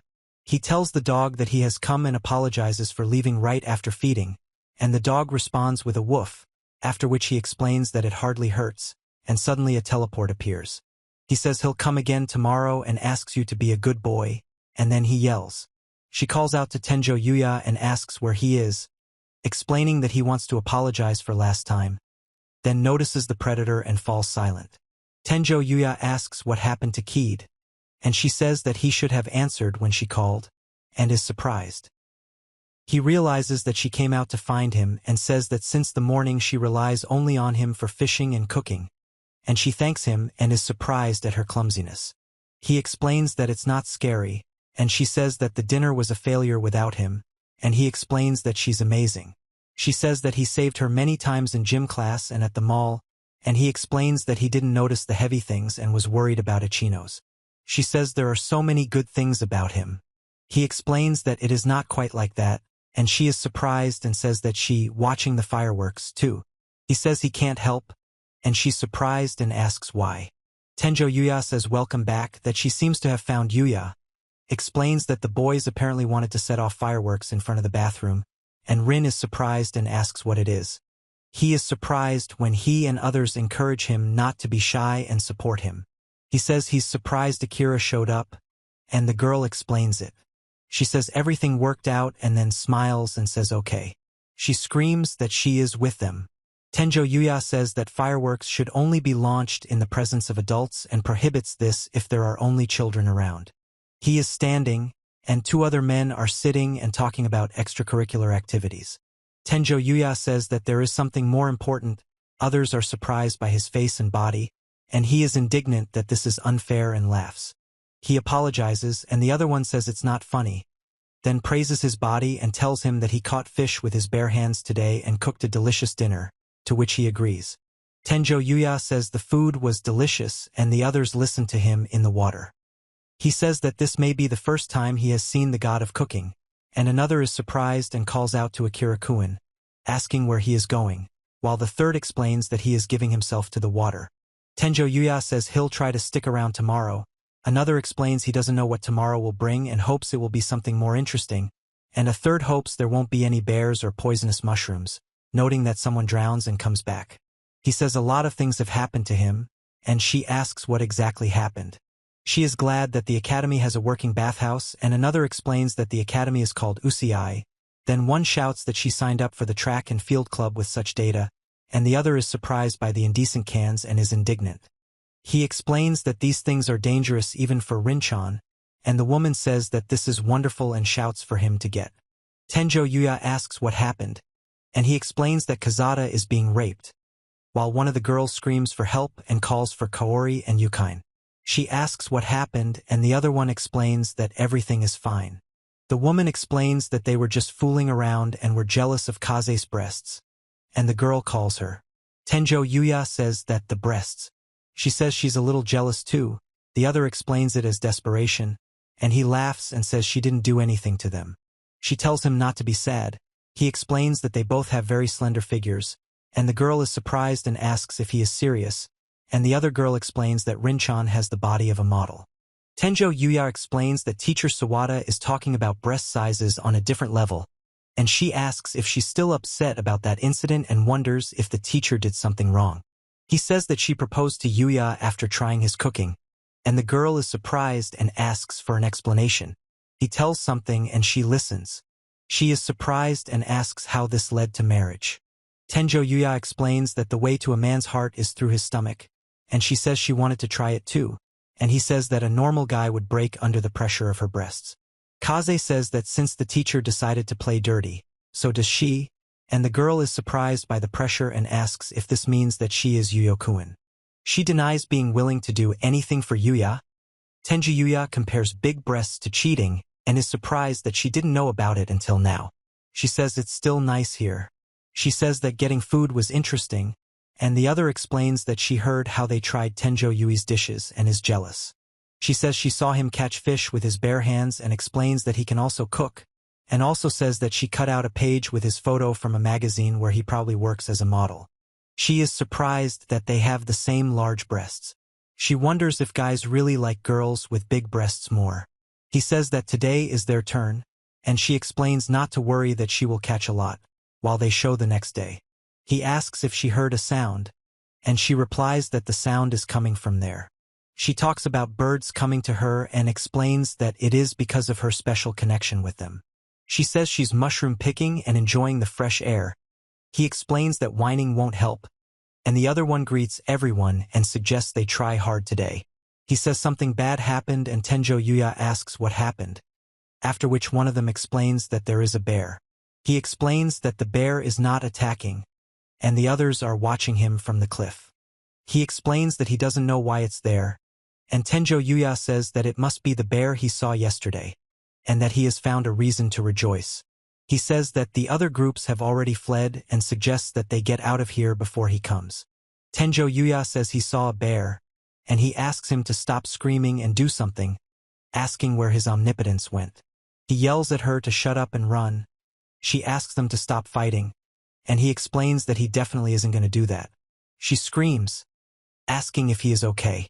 He says that the police and hunters have already been called, explains that they should return to the mansion, and she says that their group is the last one. She says that the bear was near the cliff. Tenjo Yuya explains that it is very close, and he suggests calming down, explaining that the bear could have lost sight of them. She says they don't care even if it is like that, and two of them shout at the teacher. Tenjo Yuya explains that he cannot allow the beast to attack, while simultaneously defending himself from the bear's attack. He attacks the bear with determination, and the man and woman panic and ask what he is doing and call his name. Tenjo Yuya shouts that he has killed a bear, and the four listeners are surprised and amazed. He wonders if it's like then, and the two men explain that he's fighting a bear with his bare hands and ask if it's possible. Tenjo Yuya explains that thanks to his training in the demon lair, the bear poses no threat to him, and he is surprised that it doesn't even breathe fire. Kintaro explains that it is an ordinary bear, and two men scream as they watch the bear knock down the man. Tenjo Yuya apologizes for the inconvenience, and he explains that he will no longer attack people and is surprised by what is happening. He says that he had to become like this, and the girl is surprised, asking if he was seriously hurt, and another girl explains that it is just a hobby of teacher Yamakawa. Tenjo Yuya explains that as a teacher he should scold him for his actions, but he will turn a blind eye to it, and the girl says that she should reward him and offers herself as a reward. He replies that he is fine and asks what happened to the bear. She explains that they took advantage of the opportunity and decided to keep the animal here. Tenjo Yuya explains that they asked permission from the authorities and there won't be any problems. But he says that in the end it's just a bear and he hasn't seen the secretary for a long time. He explains that the area is fenced in and that he climbed here from a neighboring mountain. And she says that last night she heard a roar that sounded like an explosion, and the three are surprised by the fireworks. He says that in any case it's good that everything worked out and asks if they were allowed to keep the bear. She explains that they need to gain experience, and he says that perhaps his father can allow such a thing, and the other three explain that everything will be fine although he behaves wildly and doubts. She says that they decided to cook bear meat if he attacks someone again, and the woman with the gun silently looks at the bear behind bars, which is growling. He says it was just a normal class trip. She explains that the bear just growled the word bear. She says it wasn't a growl. He says he gets it, and he jokes that he's not a glutton. He explains that with the end of the school trip, the day of the promised meeting with Lexia has finally arrived, then tells Knight that they are walking and the dog is barking. Tenjo Yuya walks next to a cat past a portal with the chapter title and plot summary written in the background. He explains that they will continue on foot, and the dog barks. Tenjo Yuya explains that he and Runa used to hunt here often and asks how many monsters were killed. He says Runa's name and explains that he hasn't seen her since then and asks if she's okay. Tenjo Yuya is surprised when the dog barks at the blood ogres, who begin to move, breaking free of their chains. He says that it was not in vain that he decided to go for a walk, since there are a couple of monsters left, and warns that an encounter with them could cause irreparable damage. He says that they are almost at the entrance to the great lair of demons and the path ahead will be thorny, so he advises Lady Lexia to hold on. She says not to worry because she will meet Mr. Yuya soon. He explains that they are heading to a dangerous place and asks not to go far from the group. She says that everything will be fine, and the man with the crown asks to be allowed to fulfill his duty. He stands silently on the rock and looks at the surrounding landscape. Tenjo Yuya shouts warning of an attack. Then he explains that he is ready and orders an attack with a wooden hammer capable of bringing the weight of the entire world down on the opponents. He explains that the hammer requires a lot of force to swing and is only suitable for sweeping attacks, so it will be difficult against multiple opponents, and then says that he just came up with something similar but it's nothing new.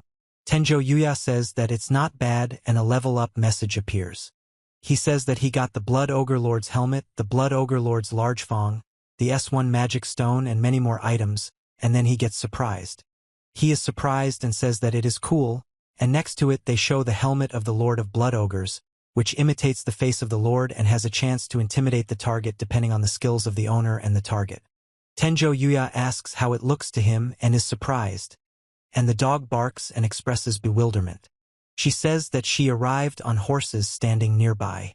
He explains that someone must be nearby, and the other one tells the captain that there is someone there. He says it's them. He explains that the information was reliable and they met at the demon's lair. Then the other says that without a doubt it is the princess, and the man wonders who it is, and the villain explains that the mask does not come off. Tenjo Yuya explains that he didn't find a curse on the mask and is going to remove it. The girl says that he looks cool in the mask, and the man talks about the legendary monster and Lord Yuya's battles. The woman says they are seeing each other for the first time and asks what kind of cute dog it is. The man explains that the puppy is part of his family. Then the puppy growls and attacks the woman, who screams. The man and woman ask what is wrong with the puppy. The woman explains that she was scared. The woman is surprised that she was just protected. The dog barks, and the knight explains that they are protecting Lady Lexia, answering another knight's question. Tenjo Yuya senses an attack approaching, and the man reports the attack and orders him to protect Lady Lexia. To which Tenjo Yuya replies that he understands. He explains that there have been no more attacks and the enemy is most likely alone, and then notices his appearance and confirms that he is alone. He is surprised that he missed, and the other one says that the attack was blocked, after which Tenjo Yuya notices the masked man and orders him to be quick as he starts to move. He screams and rushes forward, and he explains that it is impossible. Tenjo Yuya spots his opponent, yells that he missed, strikes, then asks if he held back enough and is relieved to see that his opponent is still breathing. He says that Runa, why is she? Tenjo Yuya concentrates on using a powerful magical attack, channeling energy from his hands forward. He explains that the lonely girl in the demon lair and Knight's suspicions about her make everything clear, and then wonders who she is. Lexia says that she finally caught up with him, is surprised that he ran after her alone, asks where Owen is. He explains that he will be there soon and is a good runner, and she asks who it is. Tenjo Yuya explains that there is no point in trying to hide the fact now and says that she is the one who attacked them. She asks if he knows this girl. Tenjo Yuya says that they know each other. He saved her from the goblins after their last meeting and trained with her. He is surprised by the training with them, and she explains that she needs some time and wants to first treat her at her home. She says she knows about a serious crime, but he expresses doubt. Tenjo Yuya explains that he must talk to her one last time and find out the reason. The girl agrees and says that she will visit Yuya for a short while, and he calls her by name. He screams in surprise and asks what is happening. The man demands an explanation from Lexia. She assures him that she is not afraid and that she has questions, and Tenjo Yuya asks him to catch her and apologizes to Owen. He explains that he can't let her die, and she is surprised and asks what he means. Tenjo Yuya explains that he is using magic because time is short, and she is amazed seeing magic for the first time and asks what it is. He says it's a joke. She is surprised by the teleportation magic. Tenjo Yuya explains that he created it for convenience. They reminisce about their time together and discuss a suspicious situation with intelligence. She is surprised and says that she wants the same, and the little girl explains that it is not fair and asks why they were together for so long. He explains that they will interrogate her when she wakes up, and she asks what they will do with her. She asks about visiting the castle, and Tenjo Yuya explains that if he goes there without clarifying the situation, it will only add to the misunderstandings, and asks to forgive him. She explains that it is unknown when she will wake up, so she sent them to a safe place, and he remains silent. He says she heard him and asks how long she plans to pretend, and she listens. He asks how long ago she noticed. She explains that she was conscious from the very beginning, and he is surprised that she was conscious when they got here. She says she's finished and wonders why he was silent. Tenjo Yuya is surprised that he didn't guess, and she explains that he, like a true gentleman, should have been resting, and he explains that he was in full view the whole time. She explains that since she's awake, she should tell him the reason for the attack, and he says that she really thinks he's going to say something. She says that he shouldn't think that he has the right to remain silent, and he explains that he is a member of the royal family and asks to be executed. She demands an answer. He explains that he will die anyway, and she says that he is just a nobody who failed the task, and asks what this will give him. She promises that now he is in her hands and will not let him die, and Tenjo Yuya says that he believes that she is not a bad person. He says he envies them. Runa recounts her past, explaining that she is an orphan, has broken the law and been in danger, but has survived. It is said that due to her skills, a master assassin took her under his wing, which led her to a dark guild and the title of bounty hunter. She is surprised that a bounty hunter from a dark guild received such a title, and he explains that the guild and the nobles are connected and it was they who gave him the order to kill the princess. Tenjo Yuya says that there are nobles behind the assassination attempt, and she explains that the world of nobility is very cruel and people will go to great lengths for profit. He explains that Runa and Lexia live in a world beyond his understanding. He says it doesn't matter. She explains that she died at the moment of the failed mission and the attempt on the nobility is a death sentence, and if they let her go, the guild will send someone to shut her up. He explains that Runa has already given up and says that he has already told everything. Tenjo Yuya explains that they barely know each other and says that the time they spent together was enough to not get attached to each other, and the man says that he had fun training and wonders why he gives up so easily. He says they are friends and she listens. He says the dog is barking and she asks him to find her. Tenjo Yuya explains that words won't change anything and says that they are all just words. She screams that they haven't forgotten about her, and he asks what exactly. He says that he will be the one who seduces her. She demands that he stop flirting with her, and he is indignant that they did not talk about this. Yuya says that they are friends too and makes Tenjo Yuya stop saying that, and he is surprised and agrees, after which the girl explains that if he sees their relationship in this light, then consider that he is her. She screams that she attacked the princess and that it's a death sentence, and he is surprised and asks, "What do you mean? For what reason?" She says that only she and Yuya know his face and Owen hasn't seen him, and he explains that others would simply send someone over his head and doubts that they will let him go. She says that she will provide protection during his absence and orders him to work for her. Tenjo Yuya says that letting such a talent die is a crime and he has no right to refuse, and he is surprised that she is always like this and explains that he has killed many people. She explains that if he is under her protection it will be easier for him and says that her bodyguard Owen is strong, and he says that the Dark Guild is more dangerous, and she explains that she has lived in darkness all her life and her hands are covered in blood up to the elbows. She asks what he means, and he explains that they are beautiful.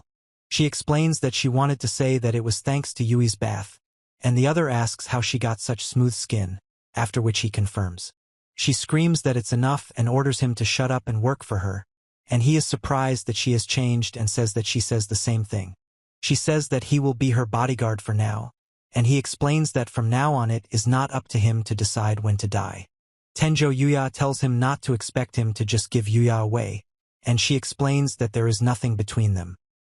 He shouts for Lady Lexia to respond. The knights warn the captain that they cannot be held for long, and the man is indignant that His Highness has spoiled his daughter too much. She is surprised, asking that she is Lily, right? She says she's been wanting to say this for a long time and is now glad she finally confessed. She says that it is very strong. She screams Radha. He says he can't let her do this, and she hugs him tightly. She says she doesn't like him.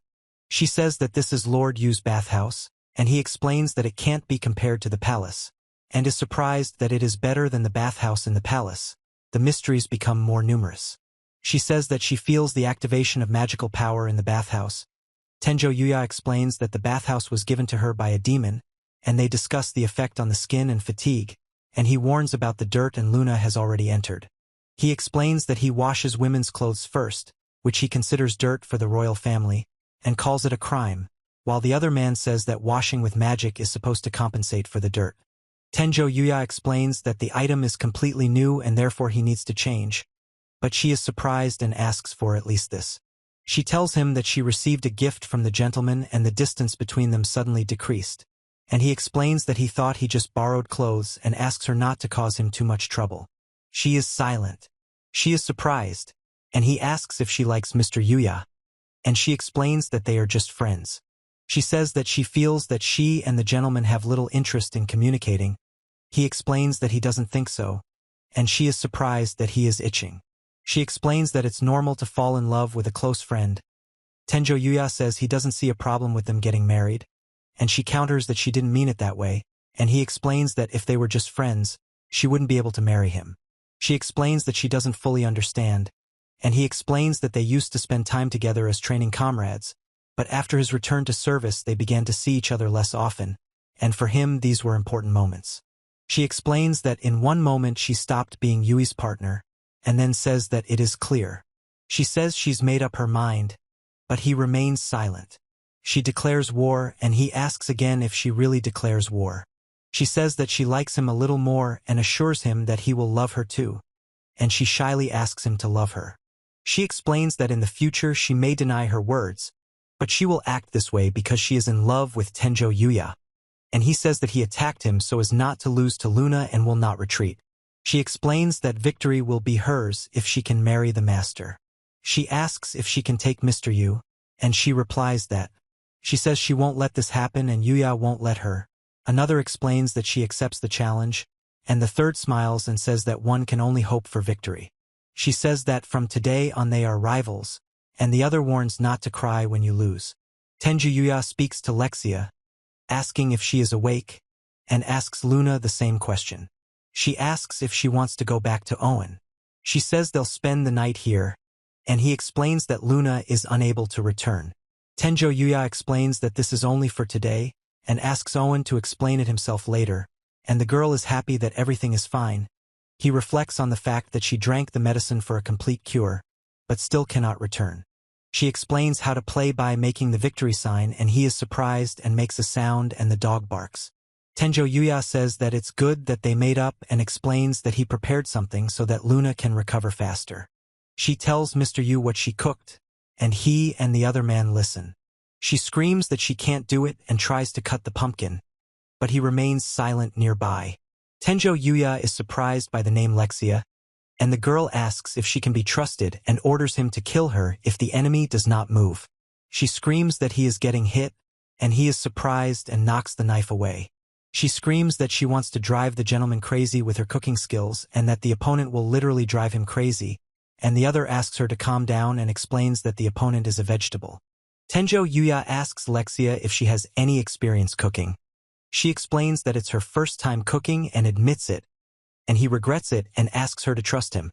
He explains that food can only be collected on the demonic border, so he, accustomed to this kind of work, wanted to cook quickly for Luna, and she is surprised and asks why, after which he says that his stomach is empty and urges her on. She says that nothing can be done. He explains that next time he will cook, and the girl warns both of them to get ready. There are a variety of dishes and snacks on the table.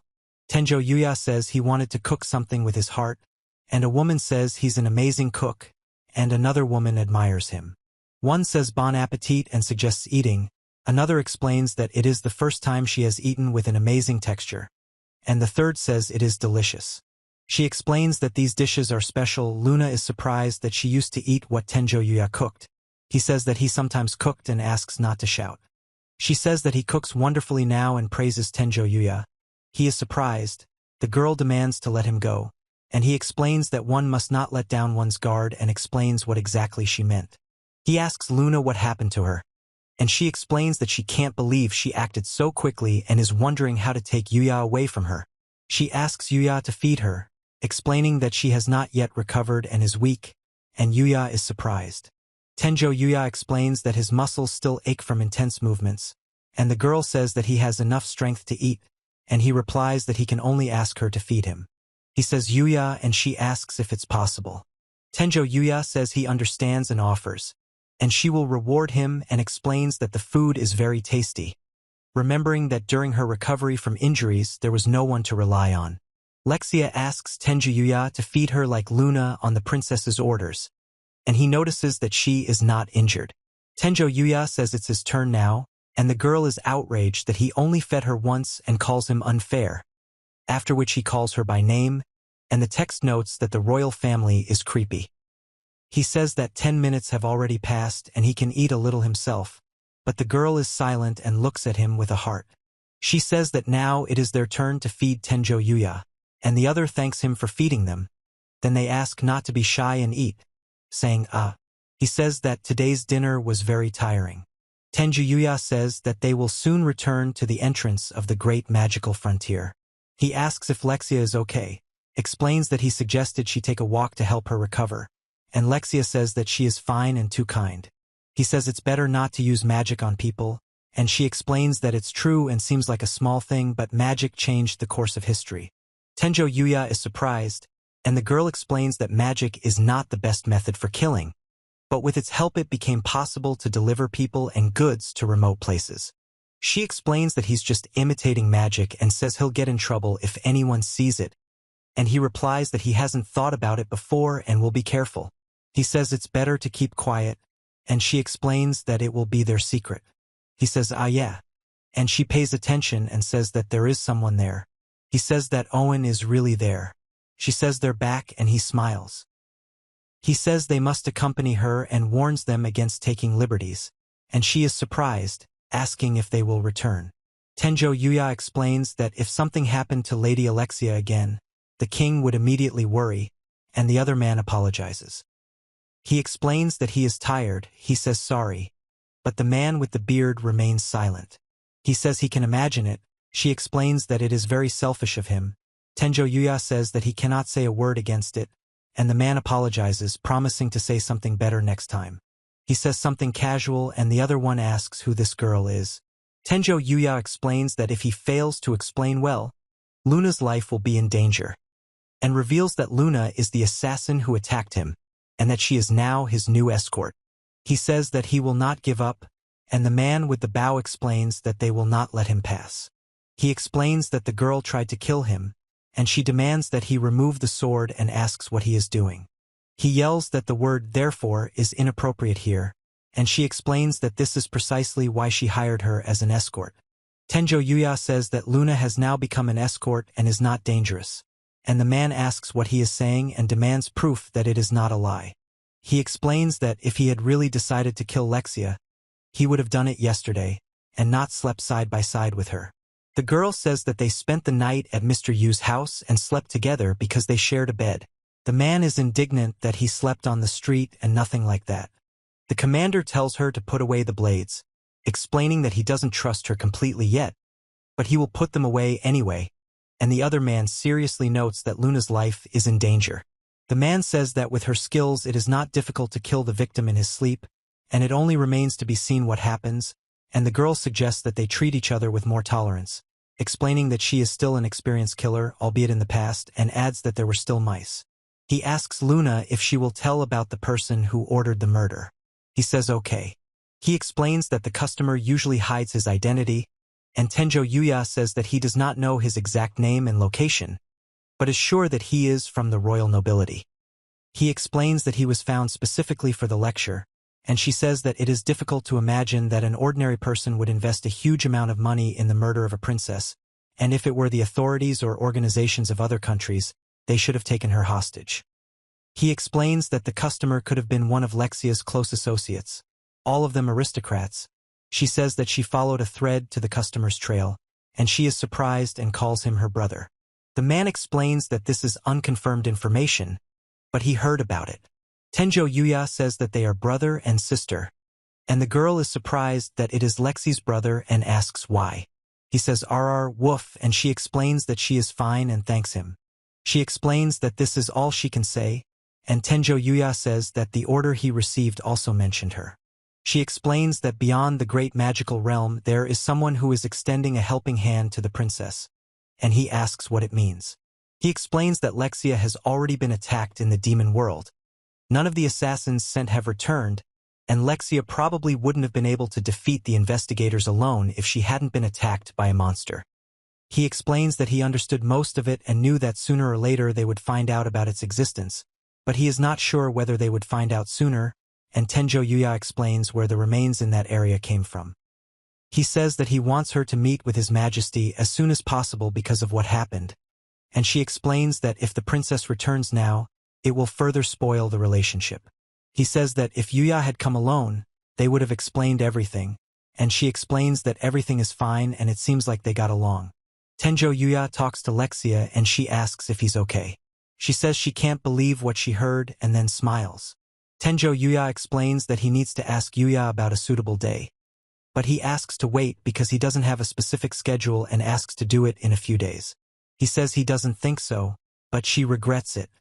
He thanks her and says that he understands.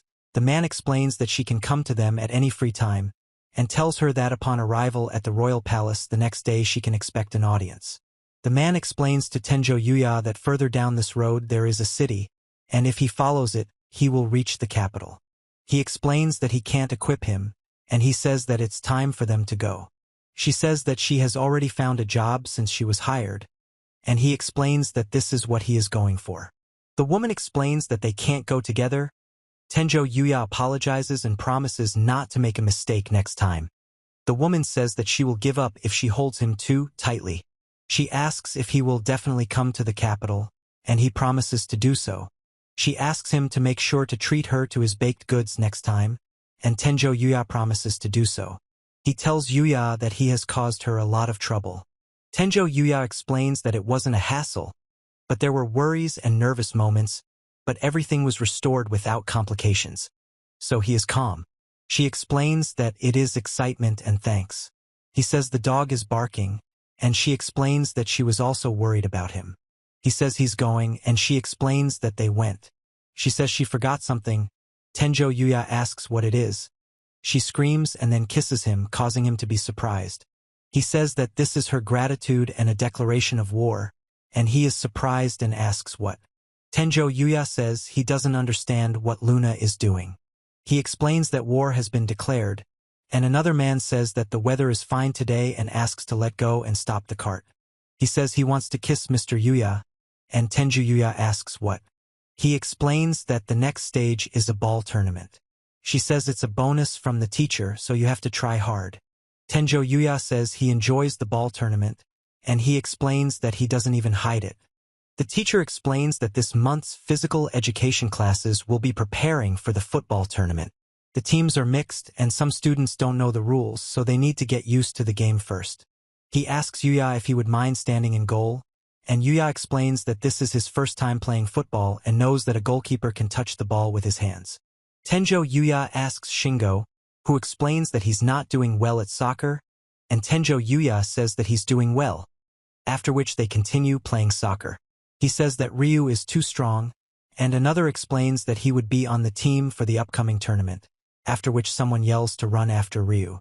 He shouts that they used to be on the same team, but now they are rivals, and explains that fate is a hard thing, and if he had incredible speed, the goddess of football would not be able to catch him. Tenjo Yuya yells that he talks too much. He explains that he can't win. The girl is surprised that the ball is so high. She yells that she received Kaze's pass and apologizes. He suggests using the trick in competitions, and the man advises taking up football. The girl tells Kaze to run up and jump, and he is happy that it turned out well. He shouts that he saw something cool and will now defeat his opponent, and the girl warns that overdoing it will have the opposite effect. He shouts to surround Ryu. Another one is surprised that this scheme is happening again, and a third one explains that this is the essence of football, after which Ryu swears. She says he's no longer an enemy and it hurts to look at him, then yells that it's her turn to hit, and he notices that she's run away and is trying to hit the ball. He deflects the ball, which suddenly changes trajectory, and two onlookers are surprised and indignant, while Tenjo Yuya confirms that what is happening is correct. He says that his is a true great soccer player's kick. He catches the ball and the others are amazed by the teleportation. Then he is happy about soccer and the other one explains that he needs to pass the ball to someone from the team who can score a goal. Tenjo Yuya says throw it as hard as you can. He says he understands, and the man explains he'll throw it as far as he can. He says that he just wants to fly, and another man shouts that he's going to catch the ball now. He remains silent, and Tenjo Yuya says, "Yeah, right?" And the girl is surprised. He says it will be good. He asks if that's okay, and Tenjo Yuya says that's all he cares about. The car drives quickly down the street, and he explains that this place is always crowded and difficult to get through. He tells the principal that they will soon arrive at Yusei Academy. She says that she will finally meet him, and he is surprised and explains that there is nothing wrong with a sudden visit to school, and asks why she decided to find out. He says he lost the ball, and Tenjo Yuya explains that he's jealous of his success in basketball, and the two explain that this is the Yusei Academy everyone's talking about. He says he's not afraid, and the man with glasses explains that he's always prepared, and the third man says that's good. He says the information needs to be discussed before other agencies find out about it. He says it was unexpected, and Tenjo Yuya explains that he doesn't know how it will turn out in tennis, but he will try his best, and he asks if Yuya is really that good at table tennis. The man asks Tenjo Yuya to give at least 60%, and he explains that he is him. Kurosawa Kenji explains that he is from a talent agency and apologizes for bothering them, and the three listeners are surprised and ask if this is a talent agency. A man explains to Tenjo Yuya, asking if he wants to be part of show business. He explains that he doesn't understand this, and the man with glasses says that it's not about that and doesn't understand why he doesn't ask someone famous. She tells Kurosawa to approach it from a different angle and speak more simply, and then tells Tenjo Yuya that they have come to offer him the opportunity to become a scout. Tenjo Yuya is surprised by who it is and can't believe that it's the director, who explains that they couldn't wait in the car, and the woman offers to enter the world of show business, which he refuses, explaining that he is an ordinary schoolboy. He says he doesn't look suspicious and explains that Miyu and Hikaru also belong to the agency. She asks the director not to put pressure on Yuya, and he is surprised, calling Miyu. He asks Mia if she shouldn't have convinced Yuya. Mia says she just wanted to talk about it, and he explains that she found out about him because she knew her and is surprised that this is the world of show business. Tenjo Yuya is surprised, and the man explains that the photo became so popular that it was moved to the next issue of the magazine with employee Miyu and asked for further collaboration. He tells the girl about that time, and the man explains it to two other men. He explains that he can't decide so easily and asks for forgiveness. Tenjo Yuya explains that he doesn't want to move to another agency because he hasn't decided what he wants to do yet and is happy to spend time with friends, cherishing this moment. While on film sets, he only saw the depression of professionals. She calls Yuya. He refuses to become part of the agency. The man explains that he is happy with the offer, and others ask the director to calm down, warning about damaging the company's reputation. She's surprised that she actually said that, and another girl says it. Tenjo Yuya is surprised, and the man in the suit asks if it is the director. A woman offers to give an interview at Yusei Academy. The man explains that permission from the administration is required for this, and the woman orders a meeting with the school administration. Tenjo Yuya says they left, and the other man explains that he has a weight off his shoulders. She apologizes for the delay and explains that the director found out about him. He thanks her for the kind words and asks not to worry, hoping that the situation will change something in him. He says that if Tenjo Yuya became part of the agency, they could work together again, but that is impossible. He says that on the film sets there were only professionals who had something to be proud of in their work, and among such people there is a feeling of depression. She says she will be looking forward to that moment as a professional and explains that she will then go. She calls the director to wait. He goes forward, and two men stand nearby. He apologizes for not noticing how it happened. Tenjo Yuya says that the tournament participants will be interviewed, and the other two say that the story is getting more interesting, are happy about the interview and are worried. He says that if the school administration refuses, then everything will be fine, and the man explains that they, of course, agreed. He explains that today is competition day. Tenjo Yuya says he will give it his all. She says she'll try today, he confirms, and then she starts talking to him. He says there are too many interviewers and a man with a camera is standing among them getting ready to film. Tenjo Yuya says that Yuya is difficult. A man greets Yuya and calls him Mr. Kurosawa. A woman asks to take a picture of his brave pose, and Yuya notices that there are a lot of people around. She says that everything is fine and there is no need to even try, but he objects that there is nothing good here, and she explains that if you remember about the cameras, it will look unnatural. The teacher tells the students to take their positions. The woman explains that they are here at the invitation of Yusei Academy and that other students will also be taking photos, and Tenjo Yuya thanks him and says that they had fun at the competition.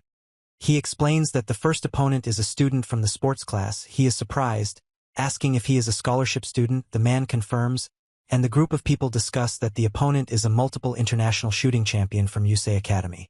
He apologizes, and the man explains that it's a bit noisy in the stands today. The man says he will perform brilliantly and that the other player will be a professional. Then the match begins. He explains the misuse of the word pro, and Tenjo Yuya explains that he needs to show his true power from the start, while the cameraman notices that he is aiming for the corners of the court. The man screams that it's impossible, but he deftly hits the ball. Tenjo Yuya explains that the former aims towards the corners and that he is used to it. Then he says that he will try to copy the movements of a strong opponent, and the man with the camera says take pictures and admires, and the other man is happy about the battle. A man explains that the ball hit the floor. Two photographers are surprised, and he tensely talks about what happened. He gives up, and Tenjo Yuya explains that it didn't work out and asks if someone took a picture. The woman yells that if Yuya doesn't pose, no one will be able to take a photo, and Yuya silently walks away. The director is worried. He says that it is time to withdraw from the tournament. She asks Tenjo Yuya to come in as a substitute, explaining that the next participant has dropped out, and asks if he is free and what happened. He talks about the volleyball competition, and she is surprised that Tenju is coming on as a substitute. She says that Yuya aims well and is happy. He explains that he will try to control his power and not think about losing thanks to Tenju. He explains that the ball missed the basket, and she is surprised by what is happening. Tenjo Yuya explains that he is giving up, and he and the other participants stand on the field with a destroyed net and look at the tournament table. He apologizes for leaving her without a playground. She says it's nothing like that, and the other girl says that they won, so everything is great. She says, "Well done," listing volleyball, basketball, and football, and he and the girl demand that they clear the way and make way. He asks what's wrong with Kaori. She explains that her partner got injured in the middle of the game and warns that without a replacement they will be eliminated, and he asks about the injury on his hand. Tenji Yuya is surprised and asks if something happened to her hand during training, and she begins to explain. She says she'd like to help. He explains that the game has resumed and warns that if they let their guard down, they'll create hell on earth, and he says it's nice to meet you and asks if he's a substitute. She explains that she serves Hojo and then yells that she doesn't. He shouts that he is about to start, and Tenjo Yuya is surprised and watches the ball being hit. She asks if everything is okay, and the woman explains that he seems to have noticed that the man is silent. He explains that the guy fainted, and she says that now it should work, but notices that Kaori missed. He says that Hojo is so bad at sports. He explains that it is a pity that he will have to submit. She screams that no. Tenjo Yuya explains that the ball is flying towards him, and he is preparing to hit it with his racket. She asks for forgiveness, and he says everything is fine. He hits the racket hard, and she hits back hard. She says she will serve the ball, and Tenjo Yuya explains that he is ready to receive. He tells that the guy is cool and jumps from one end of the court to the other, and the other explains that the girl is SOSO, but tries her best. She says it's exactly what she wanted and calls it amazing. He says he did it, and she confirms that she did it too. She says she can help this time too, screams no when she misses, and lets out a scream as she falls to the ground. Tenjo Yuya explains that he caught the ball, and the girl is surprised and looks at him as he picks her up. He explains that Yuya is fine. She apologizes, and he is surprised and says that she should have warned. Tenjo Yuya asks to come closer and make natural faces for the camera, but he and the girl categorically refuse. He says that he has already eaten today, and she says that she has prepared a lot of delicious food. Tenjo Yuya explains that the ball game competition ended without incident, and the girl is surprised and calls him by name. He asks if he wants to go for a walk together, explaining that they won again thanks to him and he wants to thank him, and he says that he doesn't mind and that it's nothing.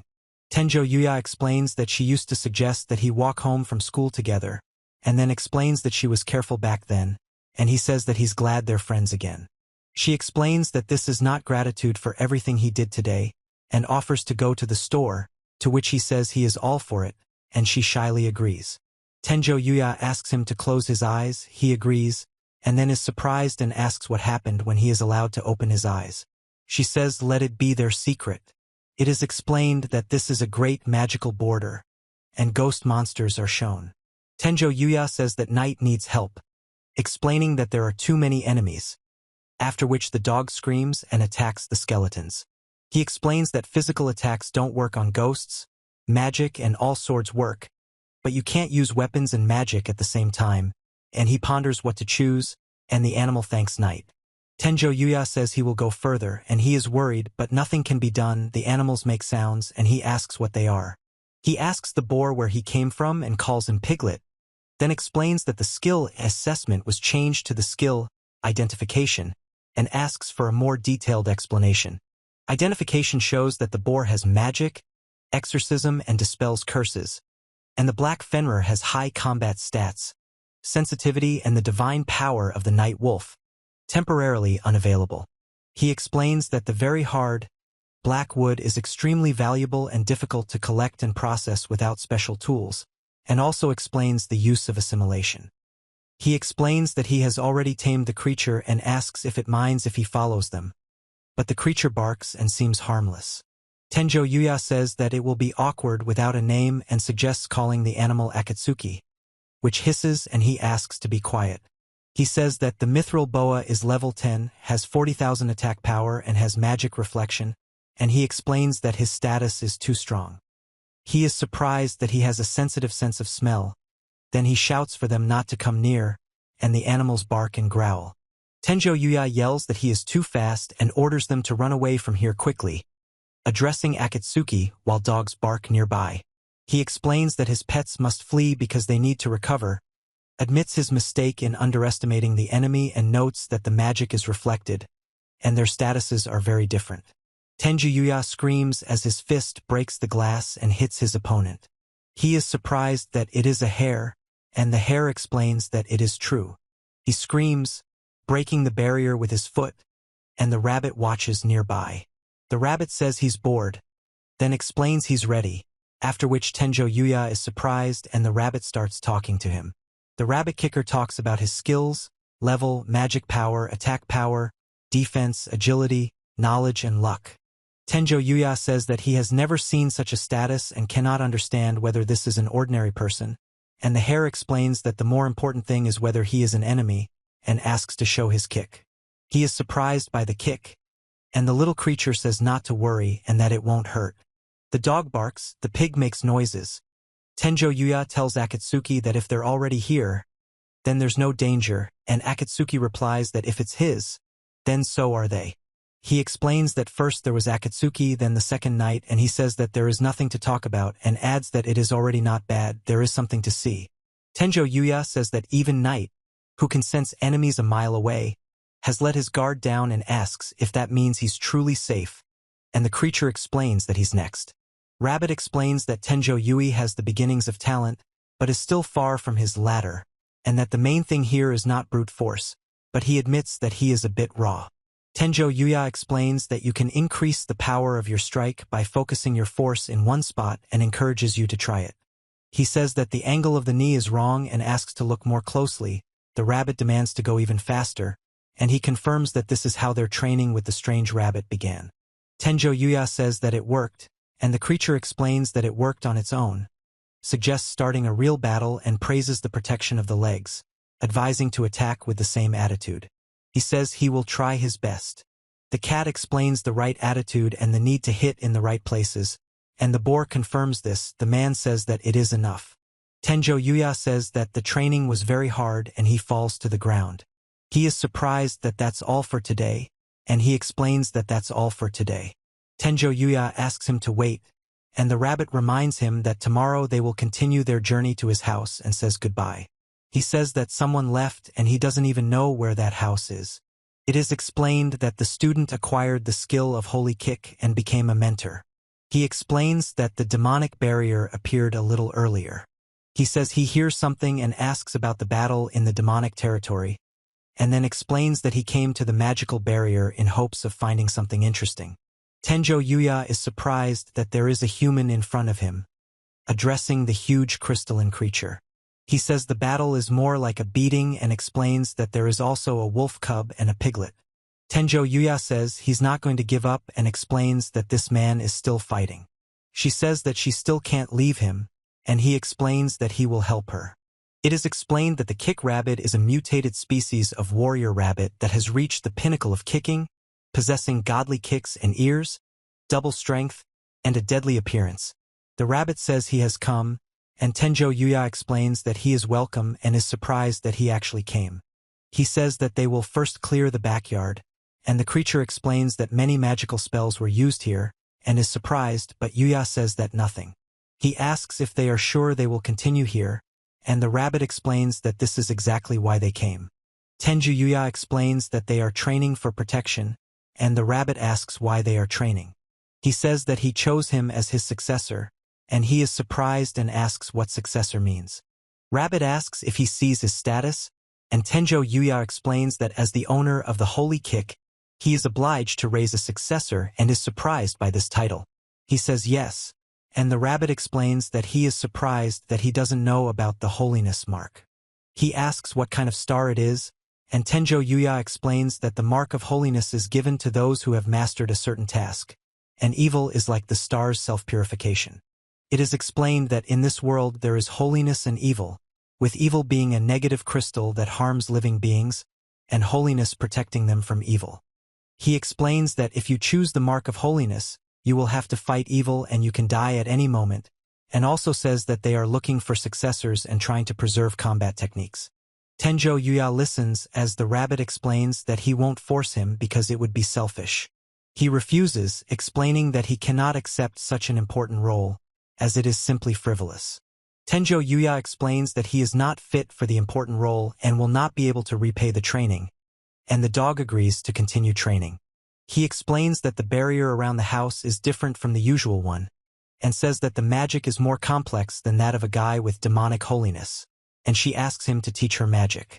Tenjo Yuya says he doesn't know if he can teach anyone and explains that the deal will be beneficial to both of them, while the rabbit explains that he wants to learn magic and realizes his lack of knowledge.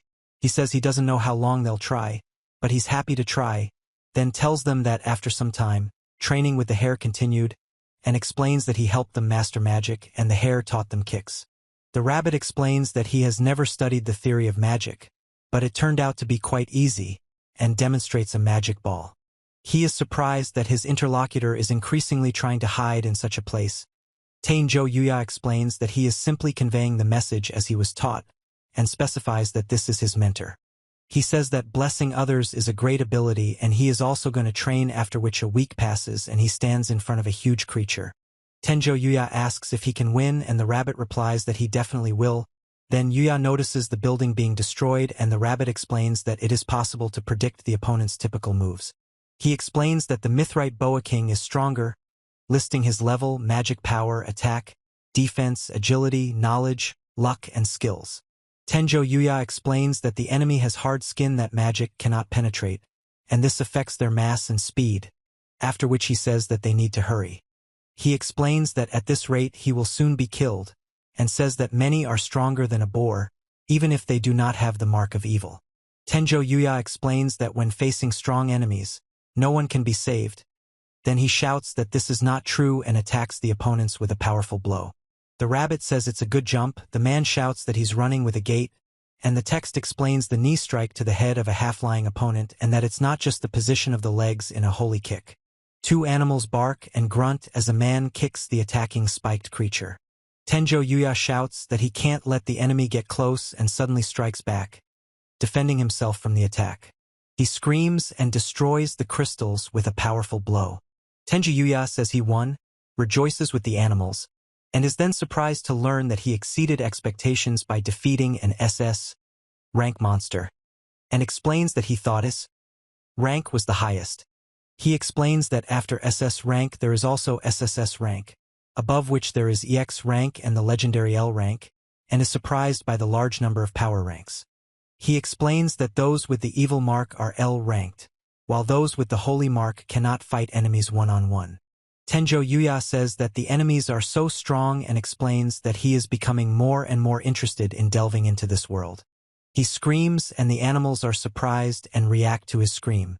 He is surprised by the warning about evolution, and the rabbit explains that after reaching the required level, the biological species will change, which is extremely rare for the human body.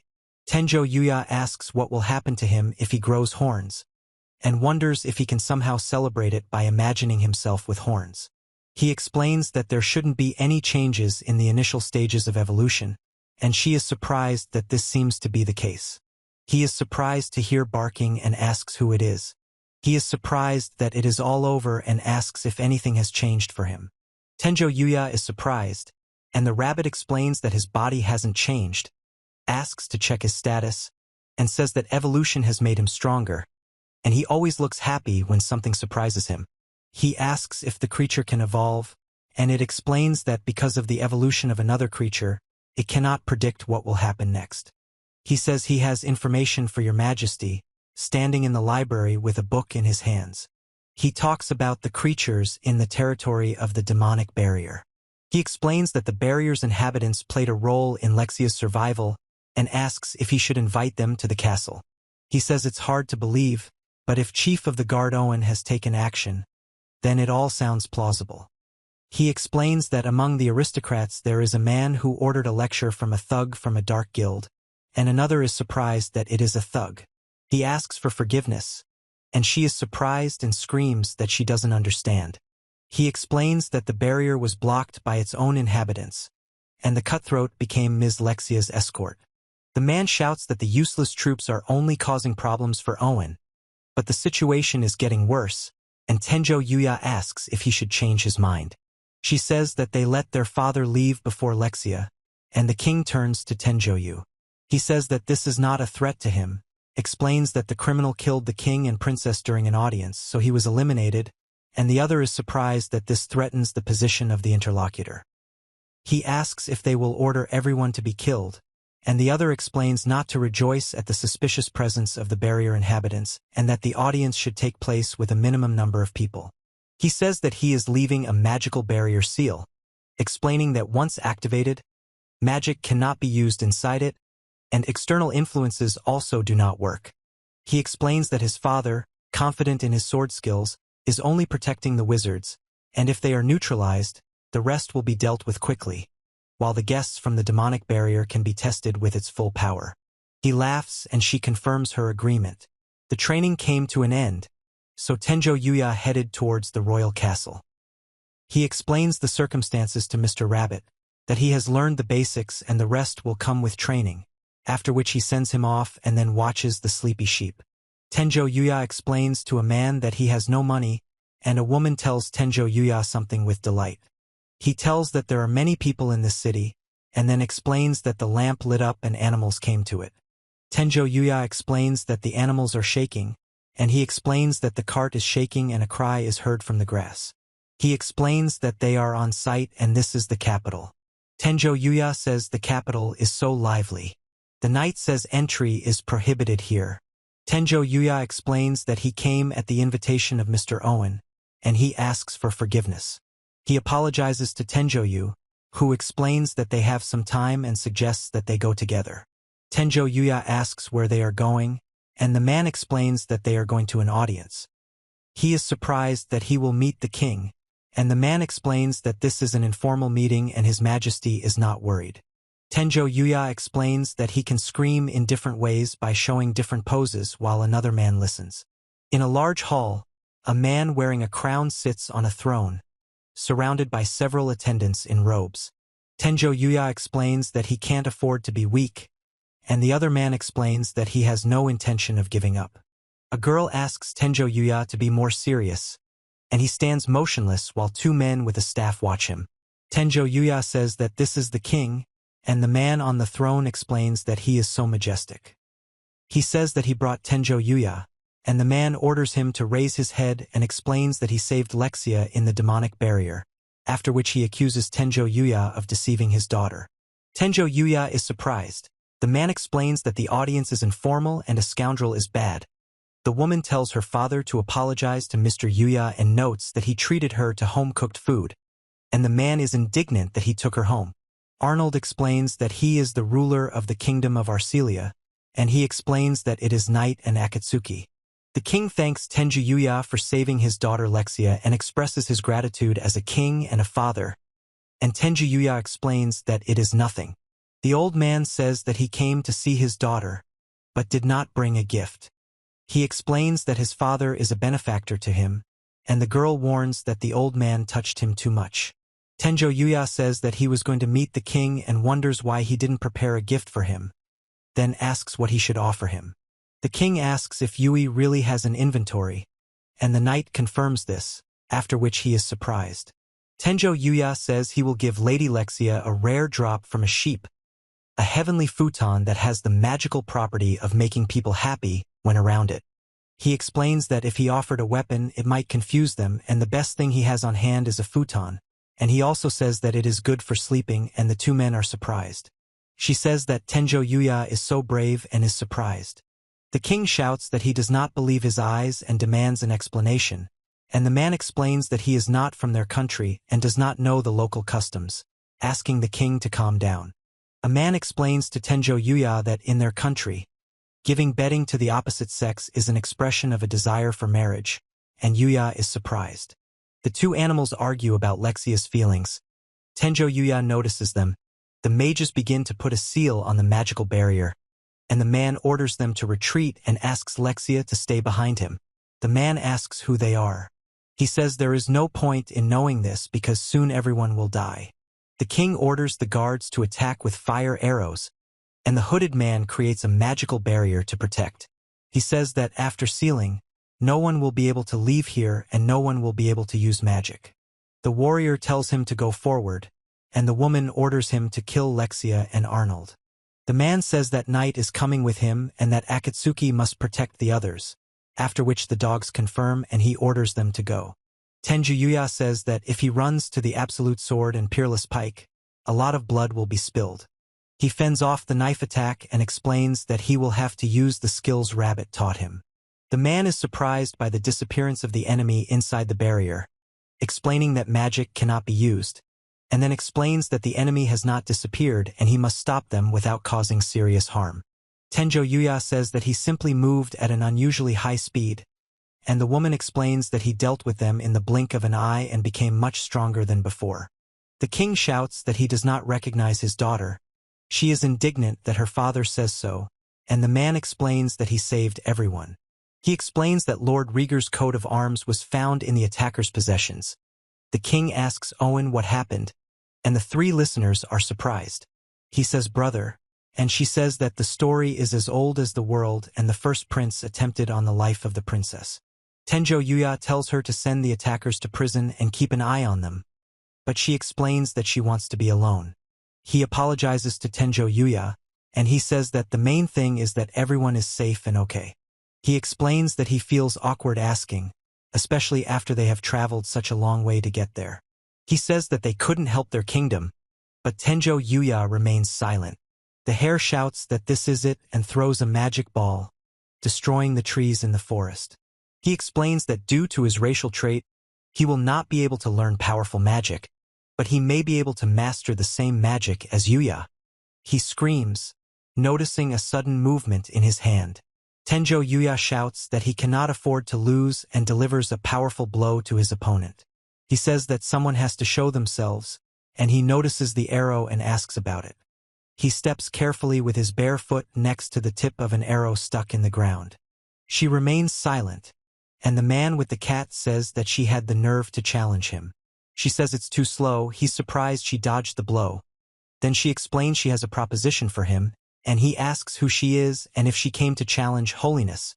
She says that she intends to end this world and destroy everything, and the man warns that if she refuses, she will meet her death, and asks if she wants to join him, mentioning holiness and evil.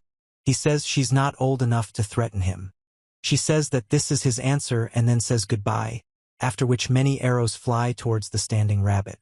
He marvels at the arrow cage technique, and she stands among the destruction and turns back. Hare explains that the arrow cage technique helps predict the enemy's movements and attack with prepared arrows, and is surprised how Tenjo Yuya was able to use it. She says she heard about his weakness in magic and wonders how he mastered it. Lisa says that Yuya taught him a couple of spells, and he explains that information about a new unstable element has been received, the target has been changed, and it is necessary to find the one who learned holy magic, Yuya. The rabbit shouts that he demands an answer to the question posed and asks what the interlocutor is muttering. She is surprised by the appearance of a silhouette in the light, which sharply illuminates the space in front of her. She says that it is necessary to go back, explaining that there is no point in being here anymore, and he is surprised. He explains that he felt the presence of evil, and the rabbit asks who it is. He explains that the arrow cage originally belonged to the holy bow, but the evil girl is using his technique, and he explains that any scenario sounds bad, so it's worth taking Yuya's training more seriously. From the testimony of the attackers, it became clear that the incident in the throne room was entirely planned by the prince of this country. Tenjo Yuya explains that the situation in the castle has become tense. The soldiers are trying to identify the accomplices. He himself is staying in the castle, and the man calms him down and asks why he was put in such a luxurious room. Then two women invite Tenjo Yuya to explore the royal capital. She suggests Tenjo Yu visit a jewelry store, and he explains that it would be better to go to a forge. Tenjo Yuya wonders how it came to this. He asks if nothing will happen if Lexia goes out into the castle town, and the man with his head down explains that he tried to stop her, but she didn't listen. He explains that the surprise attack failed and now it will be difficult for the enemies to do anything, and he says that there will be more security outside and guards will accompany. The man explains that being around them will be good for Lady Lexia, and Tenjo Yuya says that it's good. The woman tells him that they sell wonderful sweets here and invites Tenjo Yu to try them, and he explains that he is glad that she was able to take her mind off her problems. He is surprised, and the girl says that she feels awkward when Mr. Yuya looks at her like that, and another girl suggests going to the tannery. Tenjo Yuya is surprised that there are two of them at once, and the woman offers to show them around and explains that a guide would be better for this. Then she explains that this is the Adventurers Guild, and Amelia greets them and asks what they are interested in. He asks if she can explain the guild's capabilities. She explains that guild branches exist in every country, help maintain order and provide protection and tasks. He confirms this. She explains that the tasks are not mandatory and some people register for protection, and Tenjo Yuya says that two people will register, and the other person is surprised. She explains that they can't let anyone know she's a princess, and the girl is outraged that they won't leave her with a bodyguard, while he explains that registering with a guild will help her stay in shape and kill monsters. He says that he might be able to be alone with Yuya, and she is surprised. The employee asks Tenjo Yuya and the girl to fill out a form. He explains that they need to indicate their name, place of birth, and the weapon they use, and Tenjo Yuya considers whether to include sage magic.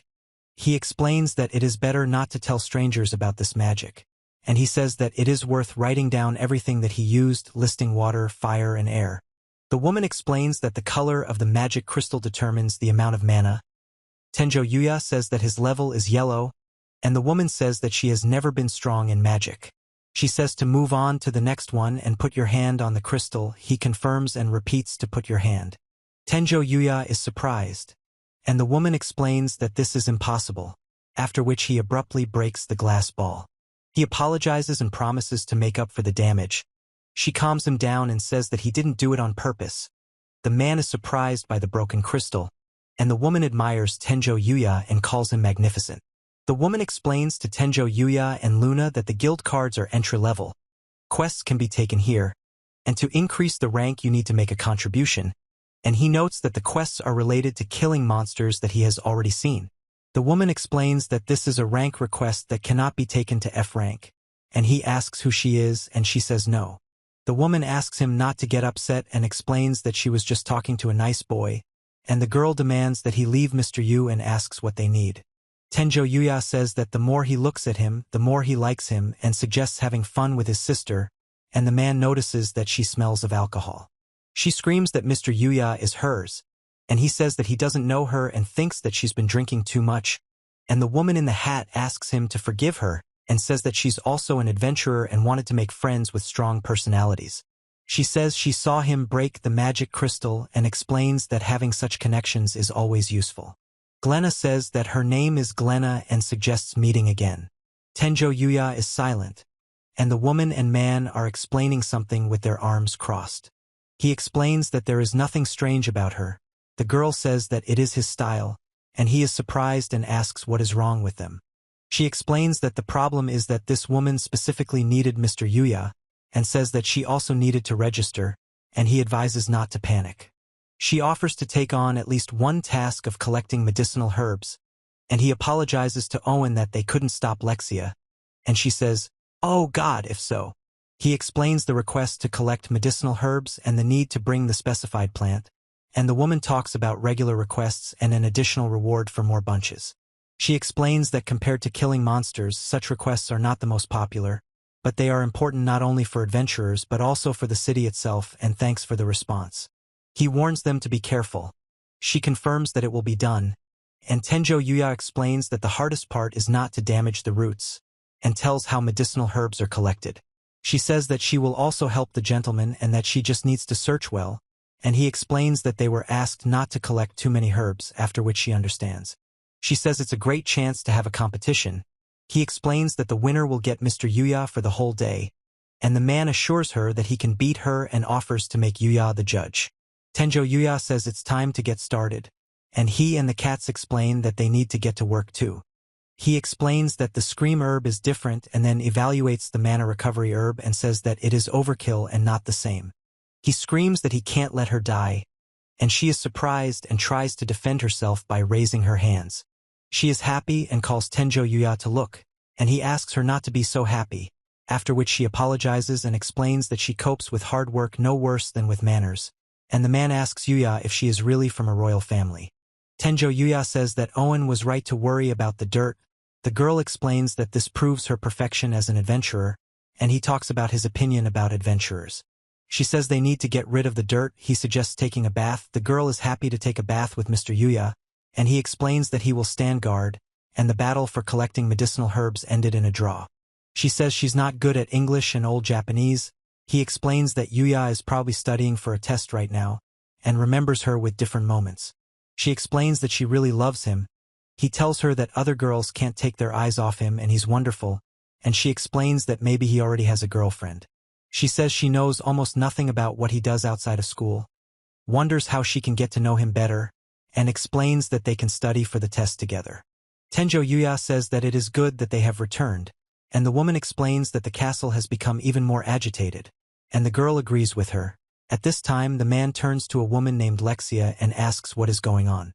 The man explains that they have found out the location of His Highness, and the woman says that Lady Lexia and her bodyguard should go to the room and stay there, and he says that they will go after His Highness. The man explains to Tenjo Yuya that it's hard to admit, but there's a chance they won't be able to cope, and asks him for help. Tenjo Yuya says that he will of course help in any way he can. He is surprised that the prince is here, and the knight explains it. The man explains that the king had specially prepared the mansion to isolate the prince, and Tenjo Yuya is surprised by the word isolate. He and the man in armor are walking down the hallway. The man in armor is yelling at them not to come closer. He's looking at the man. Rieger screams that he will kill himself if they take another step. The knight asks not to resist and to calm the prince, and Tenjo Yuya asks why he is wearing a mask. He says that no one cares about him and no one will even cry if he dies. He laughs and says that it's better to get rid of him like an infection and it will even help. But the man remains silent.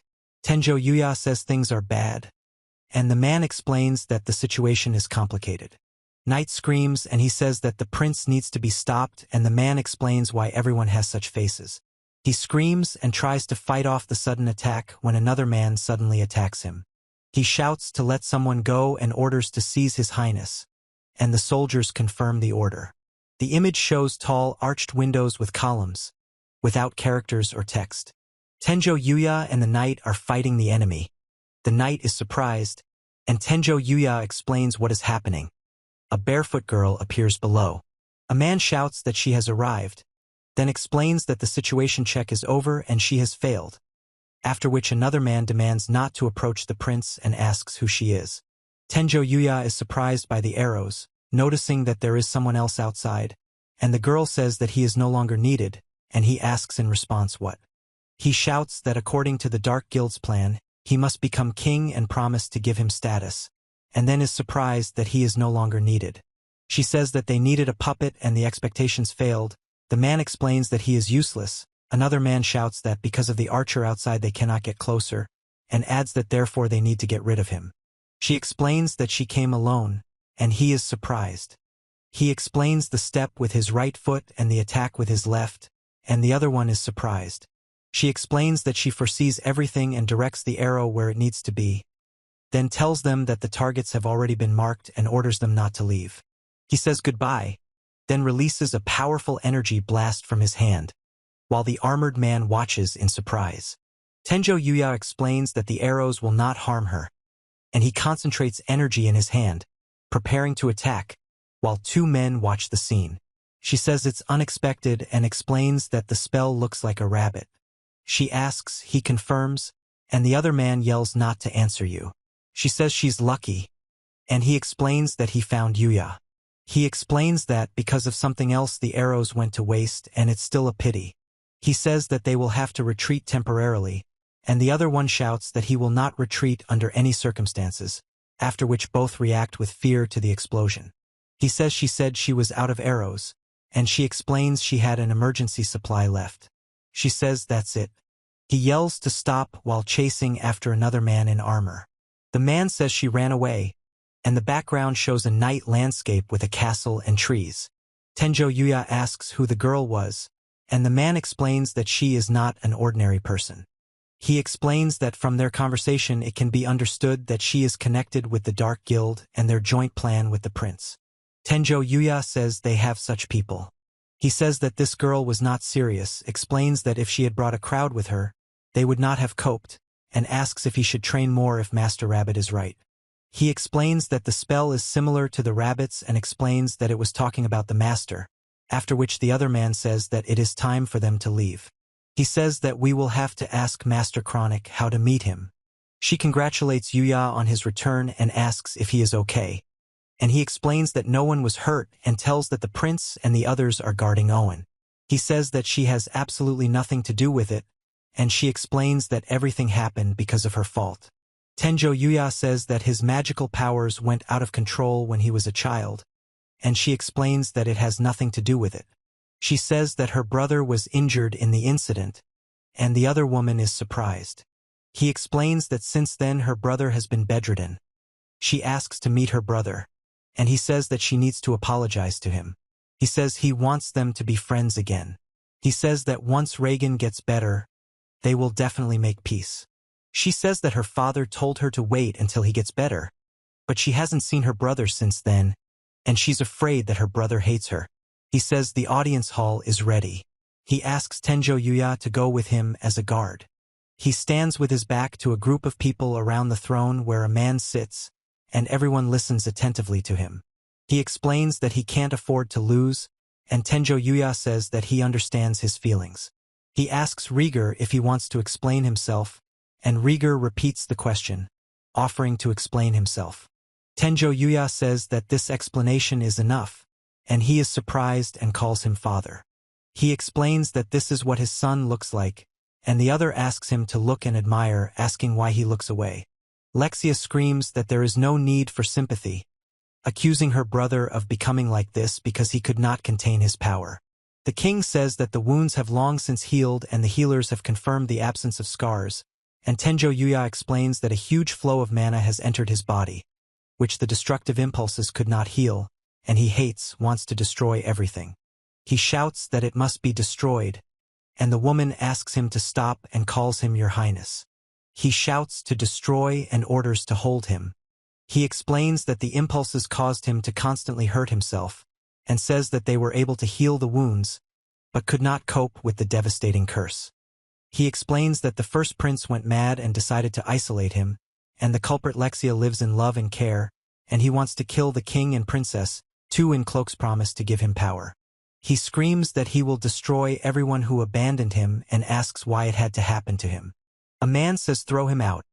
Another explains that it's a shame that this vile brat is his brother, and Tenjo Yuya remains silent, watching as he is beaten and wondering why this is happening to him. He reminds Tenjo Yu of his old self, and he tells him that his grandfather and friends saved him, and now the prince cannot hear the worry in the voices of Lexia and the king. He explains that he doesn't know what to do, and the other says that he is ready to help Rieger. He calls Prince Rieger and asks if he can help, And Prince Rieger says that only a miracle can help him now. He shouts what he's doing and she asks her father to wait and he explains what's wrong with her. She says that everything will be fine. Tenjo Yuya explains that he can fix the situation and asks her to open her mouth. And the man warns her not to approach the strange liquid, which is not bitter. He explains that he has the skill of assessment and the medicine will not harm the prince. And the other is surprised that this medicine. He talks about the legendary herb of complete healing. The king and the other man are surprised. The woman is also surprised. The man explains to Rieger that he has no scars on his face. He explains that the herb of complete healing is a national treasure. And he apologizes that everything just happened somehow. Tenjo Yuya says that the scars on Prince Regner's soul have not disappeared. He explains that if the face is healed, the darkness in the heart will dissipate a little. The man explains that he no longer feels destructive impulses, and the other man thanks him for helping his son. He says that Lexia can then, and the man explains that it is too late because he has committed too many unforgivable acts. Tenjo Yuya says he's not going to give in, and he's surprised and explains that he didn't expect that. Lexia approaches her father with a question about her brother's guilt and forgives him, explaining that she herself is the cause of the story and hurt her brother, and the elder expresses doubts. She says that what does the Dark Guild have to do with it and that Luna, a former member of the Dark Guild, should be considered guilty, and he explains that he is taking his own way again. He shouts that it is a Dark Guild. The woman asks her brother if he thinks the same, and he denies it and says no. She screams that she forgives him and demands that he stop. Tenjiyuya tells Prince Regner that Lexia won't back down so easily, and Prince Regner and the other men explain this with a serious expression. She says she wants them to be friends again and asks what he says, and he thanks her. Tenjo Yuya explains that he can't help, and the woman says that the situation is hopeless and asks for support. It is said that thanks to Lexia's impassioned speech, Regner managed to avoid execution, but the charges against him could not be dropped, and the prince's lands and property were confiscated. He says that, as a sign of gratitude for resolving the conflict, he was granted the title of knight and part of the prince's confiscated lands. Tenjo Yuya explains that now Yuya is an ally of Arcelia and this will help control other countries. The man asks if he is sure that he can accept everything. The woman says that Yuya is not interested in becoming a member of the royal family, and another woman suggests to make it simpler and take her as a wife. The man objects that then. He thanks her for everything. The girl promises to come back next time, and the other man wishes to take care of himself and says that they will see each other. He asks if she's going to the demon realm. She explains that Uzun and the others are constantly training and everything will be fine. Lexia says that giving up is not an option, and Tenjo Yuya wonders if Luna wants to go there herself. He says that exams are starting soon and hopes that everyone is studying hard, and the text explains that this is how he returned to his world, where everyday life began. He says that the prince cannot have any weak points. She agrees and asks not to tell her about the tests. Tenjo Yuya says he came to school and there were tests right away, and he wonders what will happen next. Yuya explains that she is not good at English and classical literature, and he says that math is not his strong suit. She explains that she has good grades in math. He says that's great and offers to help with something. She tells Tenjo Yuya that she proposes to study for tests together and study at his house, and he is surprised.